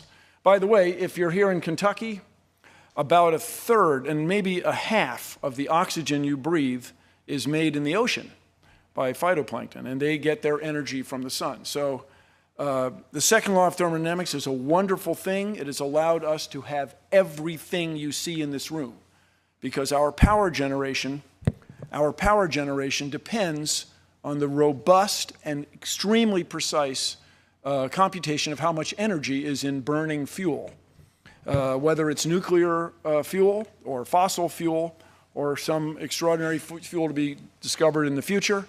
The second law of thermodynamics will govern any turbine that makes electricity that we all depend on and allowed all these shapes to exist. Any response, Mr. Ham? Let me just say two things, if I can, if a minute goes that fast or long. One is, you know what? Here's a point we need to understand. You can have all the energy that you want, but energy or matter will never produce life. God imposed information, language system, and that's how we have life. Matter by itself could never produce life, no matter what energy you have. And, you know, even if you've got a dead stick, you can have all the energy in the world in that dead stick, it's going to decay. And it's not going to produce life. From a creationist perspective, we certainly agree. I mean, before man sinned, you know, there was digestion and so on, but because of the fall, now things are running down. God doesn't hold everything together as he did back then. So now we see, in regard to the second law of thermodynamics, we'd say it's sort of, in a sense, a bit out of control now compared to what it was originally, which is why we have a running down universe. And that's time. A new question for you, Mr. Ham. Hypothetically, if evidence existed that caused you to have to admit that the earth was older than 10,000 years and creation did not occur over 6 days, would you still believe in God and the historical Jesus of Nazareth and that Jesus was the Son of God? Well, I've been emphasizing all night. You cannot ever prove using the scientific method in the present, you can't prove the age of the earth. So you can never prove it's old. So there is no hypothetical because you can't do that. Now, we can certainly use methods in the present and making assumptions. I mean, creationists use methods that change over time. As I said, there's hundreds of physical processes that you can use, but they set limits on the age of the universe, but you can't ultimately prove the age of the earth. Not using the scientific method. You can't ultimately prove the age of the universe. Now, you can look at methods and you can see that there are many methods that contradict billions of years, many methods that seem to support thousands of years. As Dr. Faulkner said in the little video clip I showed, there is nothing in observational astronomy that contradicts a young universe. Now, I've said to you before, and I admit again, that the reason I believe in a young universe is because of the Bible's account of origins. I believe that God, who has always been there, the infinite creator God, revealed in his word what he did for us. And when we add up those dates, we get thousands of years. But there's nothing in observational science that contradicts that. As far as the age of the earth, the age of the universe, even when it comes to the fossil record, that's why I really challenge Christians. If you're going to believe in millions of years for the fossil record, you've got a problem with the Bible. And that is that then you've got to have death and disease and suffering before sin. So there is no hypothetical in regard to that. You can't prove scientifically the age of the earth or the universe. Bottom line. Mr. Nye. Well, of course, this is where we disagree. You can prove the age of the earth with great robustness by observing the universe around us. And I get the feeling, Mr. Ham, that you want us to take your word for it. This is to say, your interpretation of a book written thousands of years ago, as translated into American English, is more compelling for you than everything that I can observe in the world around me. This is where you and I think, are not going to see eye to eye. You asserted that life cannot come from something that's not alive. Are you sure? Are you sure enough to say that we should not continue to look for signs of water and life on Mars, that that's a waste? You're sure enough to claim that. That is an extraordinary claim that we want to investigate. Once again, what is it you can predict? What do you provide us that can tell us something about the future, not just about your vision of the past? A new question, Mr. Nye. Is there room for God in science? Well, we remind us there are billions of people around the world who are religious and who accept science and embrace it, and especially all the technology that it brings us. Is there anyone here who doesn't have a mobile phone that has a camera? Is there anyone here whose family members have not benefited from modern medicine? Is there anyone here who doesn't use email? Is there anybody here who doesn't eat? Because we use information sent from satellites in space to plant seeds on our farms. That's how we're able to feed 7.1 billion people, where we used to barely be able to feed 1 billion. So that's what I see. That's what we have used science, or the process. Science for me is two things. It's the body of knowledge, the atomic number of rubidium, and it's the process, the means by which we make these discoveries. So for me, that's not really that connected with your belief in a spiritual being or a higher power. If you reconcile those two, scientists, the head of the National Institutes of Health is a devout Christian. There are billions of people in the world who are devoutly religious. They have to be compatible because those same people embrace science. The exception is you, Mr. Ham. That's the problem for me. You want us to take your word for what's written in this ancient text to be more compelling than what we see around us. The evidence for a higher power and spirituality is, for me, separate. I encourage you to take the next minute and address this problem of the fossils, this problem of the ice layers, this problem of the ancient trees, this problem of the ark. I mean, really address it. And so then we could move forward. But right now, I see no incompatibility between religions and science. Mr. Ham, response? Yeah, I actually want to take the minute to address the question. Let me just say this. My answer would be God is necessary for science. In fact, you talked about cell phones. Yeah, I have a cell phone. I love technology. We love technology here at Answers in Genesis. And I have email. I probably had millions of them while I've been speaking up here. And satellites and what you said about, the information we get. I agree with all that. See, they're the things that can be done in the present. And that's just like I showed you, Dr. Stuart Burgess, who invented that gear set for the satellite.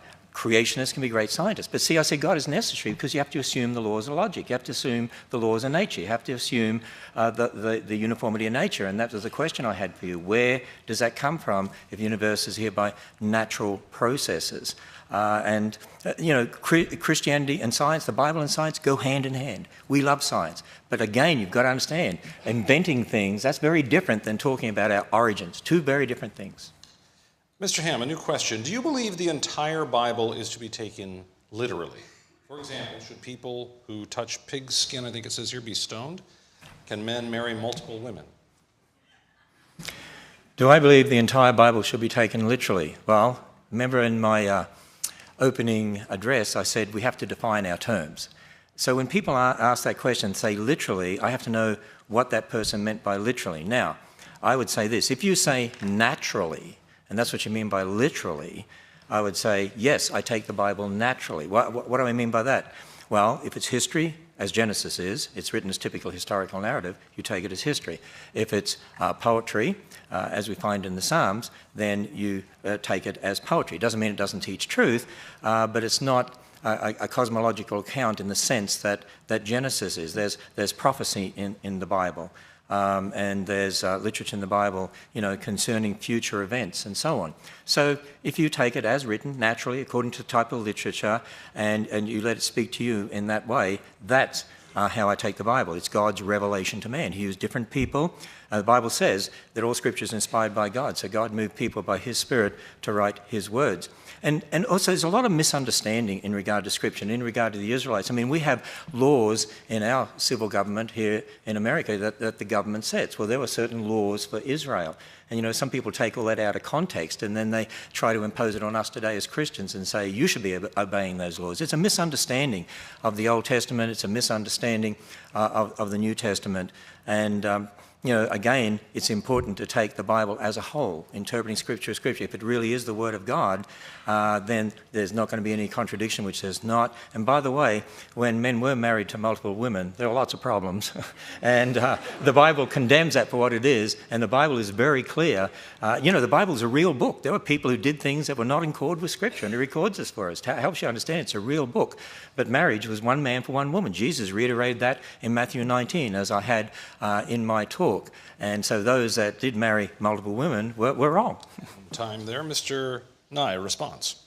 So it sounds to me, just listening to you over the last 2 minutes, that there's certain parts of this document of the Bible that you embrace literally and other parts you consider poetry. So it sounds to me in those last 2 minutes like you're going to take what you like, interpret literally, and other passages you're going to you're going to interpret as poetic or descriptions of human events. All that aside, I'll just say scientifically, or as a reasonable man, it doesn't seem possible that all these things that contradict your literal interpretation of those first few passages, all those things that contradict that, I find unsettling when you want me to embrace the rest of it as literal.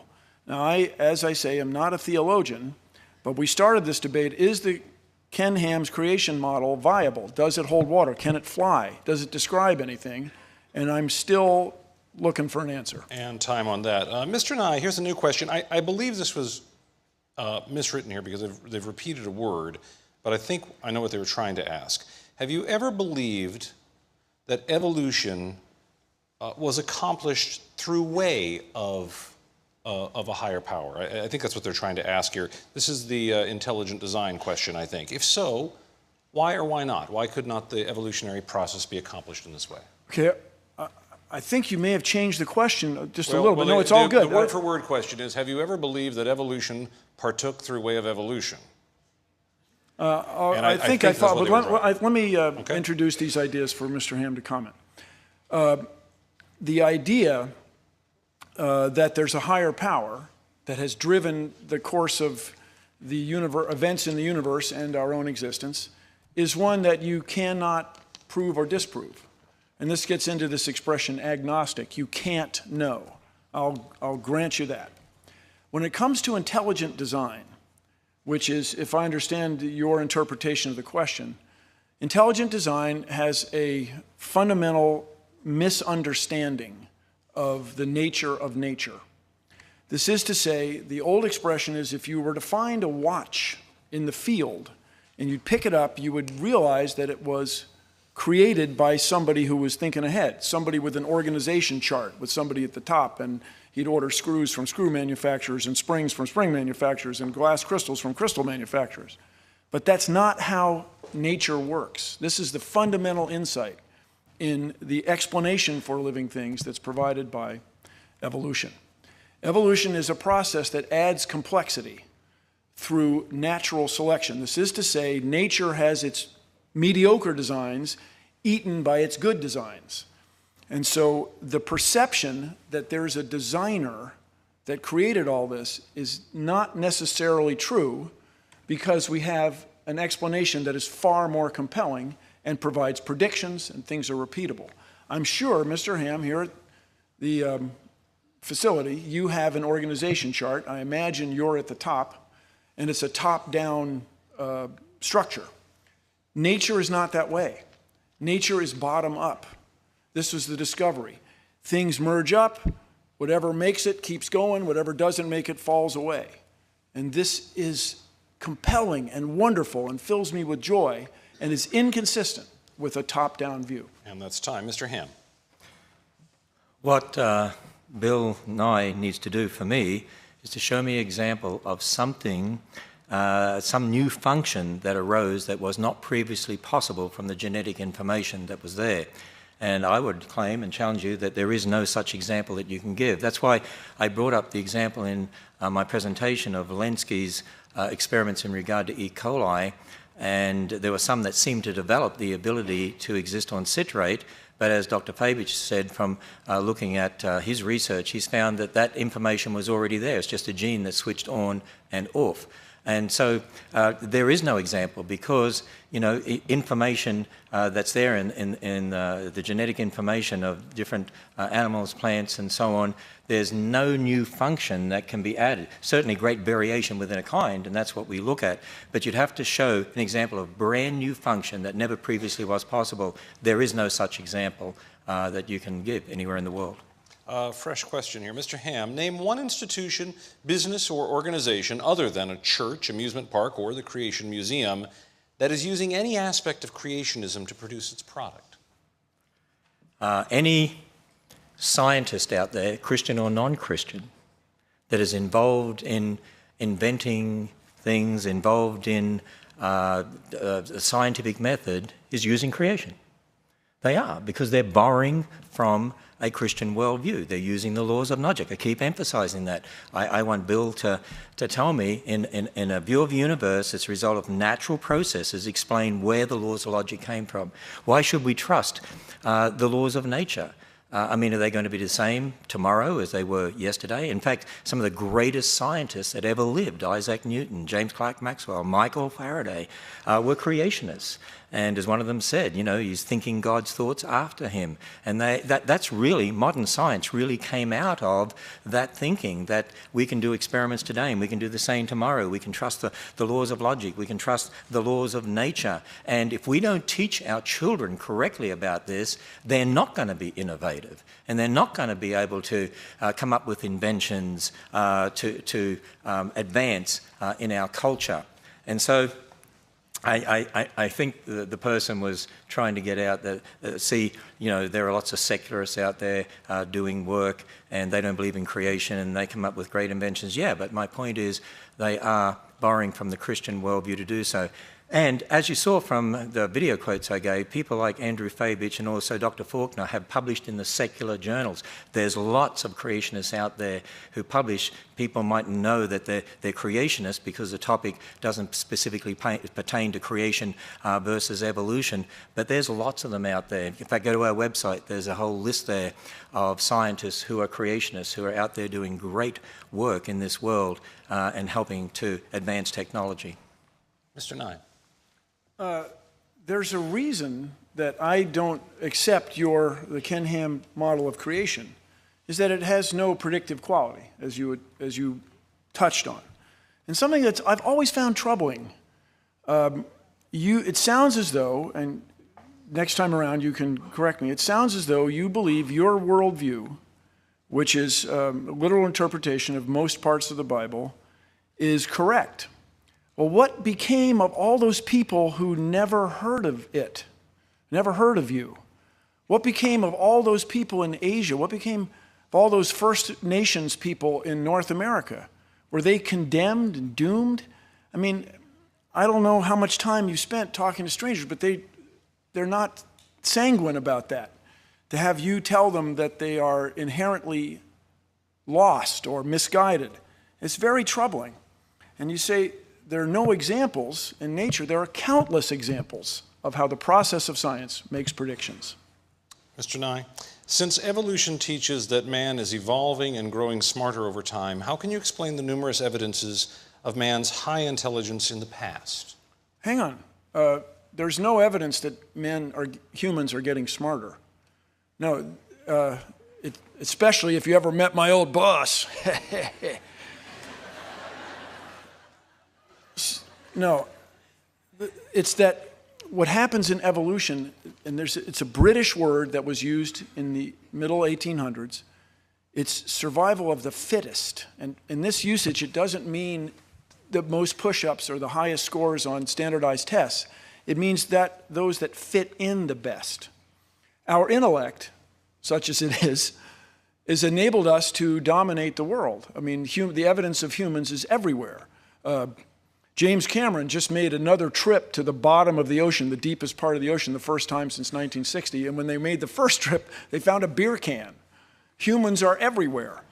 And so it is our capacity to reason that has taken us to where we are now. If a germ shows up, as it did, for example, in World War I, where more people were killed by the flu than were killed by the combatants in World War I, that is a troubling and remarkable fact. If the right germ shows up, we'll be taken out. We'll be eliminated. Being smarter is not a necessary consequence of evolution. So far, it seems to be the way things are going because of the remarkable advantage it gives to us we can control our environment and even change it, as we're doing today, apparently by accident. So everybody just take a little while and grasp this fundamental idea. It's how you fit in with nature around you. So as the world changed, as it did, for example, the ancient dinosaurs, they were taken out by a worldwide fireball, apparently caused by an impactor. That's the best theory we have. And we are the result of organisms that live through that catastrophe. It's not necessarily smarter, it's how you fit in with your environment. Mr. Ham, a response? I remember at university, one of my professors was very excited to give us some evidence for evolution. He said, look at this, here's an example. These fish have evolved the ability not to see. And he was going to give an example of blind cave fish. And he said, see, in this cave, they're evolving because now the ones that are living there, their ancestors had eyes, and now these ones are blind. And I remember talking about Professor, but wait a minute, now they can't do something that they could do before. They might have an advantage in this sense, in a situation that's dark like that. Those with eyes might have got diseases and died out. Those that had mutations for no eyes are the ones that survived. It's not survival of the fittest, it's survival of those who survive. And it's survival of those that have the information in those circumstances to survive. But it's not, you're not getting new information, you're not getting new function. There's no example of that at all. So we need to correctly understand these things. All right. We're down to our final question here, which I'll give to both of you. And in the interest of fairness here, because it is a question to both of you, let's give each man 2 minutes on this if we can, please. And also in the interest of you having started first, Mr. Ham, I will have you start first here. You have the first word, Mr. Nye will have the last word. The question is, what is the one thing, more than anything else, upon which you base your belief? Well, it's the one thing upon anything else which I base my belief. Well, again, to summarize the things that I've been saying, there is a book called the Bible. It's a very unique book. It's very different to any other book out there. In fact, I don't know of any other religion that has a book that starts off by telling you that there's an infinite God and talks about the origin of the universe and the origin of matter and the origin of light and the origin of darkness and the origin of day and night and the origin of the earth and the origin of dry land and the origin of plants and the origin of the sun, moon and stars, the origin of sea creatures, the origin of flying creatures, the origin of land creatures, the origin of man, the origin of woman, the origin of death, the origin of sin, the origin of marriage, the origin of different languages, the origin of clothing, the origin of nations. I mean, it's a very, very specific book, and it gives us an account of a global flood in the history and the Tower of Babel. And if that history is true, then what about the rest of the book? Well, that history also says man is a sinner, and it says that man is separated from God, and it gives us a message that we call the gospel, the message of salvation, that God's Son stepped in history to die on the cross, be raised from the dead, and offers a free gift of salvation because the history is true. That's why the message based on history is true. I actually went through some predictions and listed others, and there's a lot more that you can look at, and you can go and test it for yourself. If this book really is true, it is so specific, it should explain the world. It should make sense of what we see. The flood, yeah, we have fossils all over the world. The Tower of Babel, yeah, different people groups, different languages. They have flood legends, very similar to the Bible. Creation legends, similar to the Bible. There's so much you can look at, and prophecy, and so on. And most of all, as I said to you, the Bible says, if you come to God believing that He is, He'll reveal Himself to you. You will know. If you search after truth, you really want God to show you as you would search after silver and gold. He will show you. He will reveal Himself to you. Mr. Nye. Would you repeat the question? The question is, what is the one thing more than anything else upon which you base your belief? As my old professor Carl Sagan said so often, when you're in love, you want to tell the world. And I base my beliefs on the information and the process that we call science. It fills me with joy to make discoveries every day of things I had never seen before. It fills me to joy to know that we can pursue these answers. It is a wonderful and astonishing thing to me that you and I, are somehow at least one of the ways that the universe knows itself. You and I are a product of the universe. It's astonishing. I admit, I see your faces, that we have come to be because of the universe's existence. And we are driven to pursue that, to find out where we came from. And the second question we all want to know, are we alone? Are we alone in the universe? And these questions are deep within us, and they drive us. So the process of science, the way we know nature, is the most compelling thing to me. And I just want to close by reminding everybody what's at stake here. If we abandon all that we've learned, our ancestors, what they've learned about nature and our place in it, if we abandon the process by which we know it. If we eschew, if we let go of everything that people have learned before us, if we stop driving forward, stop looking for the next answer to the next question, we in the United States will be outcompeted by other countries, other economies. Now, that would be okay, I guess, but I was born here. I'm a patriot. And so we have to embrace science education. To the voters and taxpayers that are watching, please keep that in mind. We have to keep science education in science classes. Thank you. One tiny bit of important housekeeping for everyone here. The county is now under a level 2 snow emergency. Drive home carefully. You'll have a lot to talk about, but drive carefully. This debate will be archived at debatelive.org. That's debatelive.org, one word. It will be found at that site for several days, so you can encourage friends and family to watch and take it over. Thanks so much to Mr. Nye and to Mr. Ham for an excellent discussion. I'm Tom Foreman. Thank you. Good night from Petersburg, Kentucky, and the Creation Museum.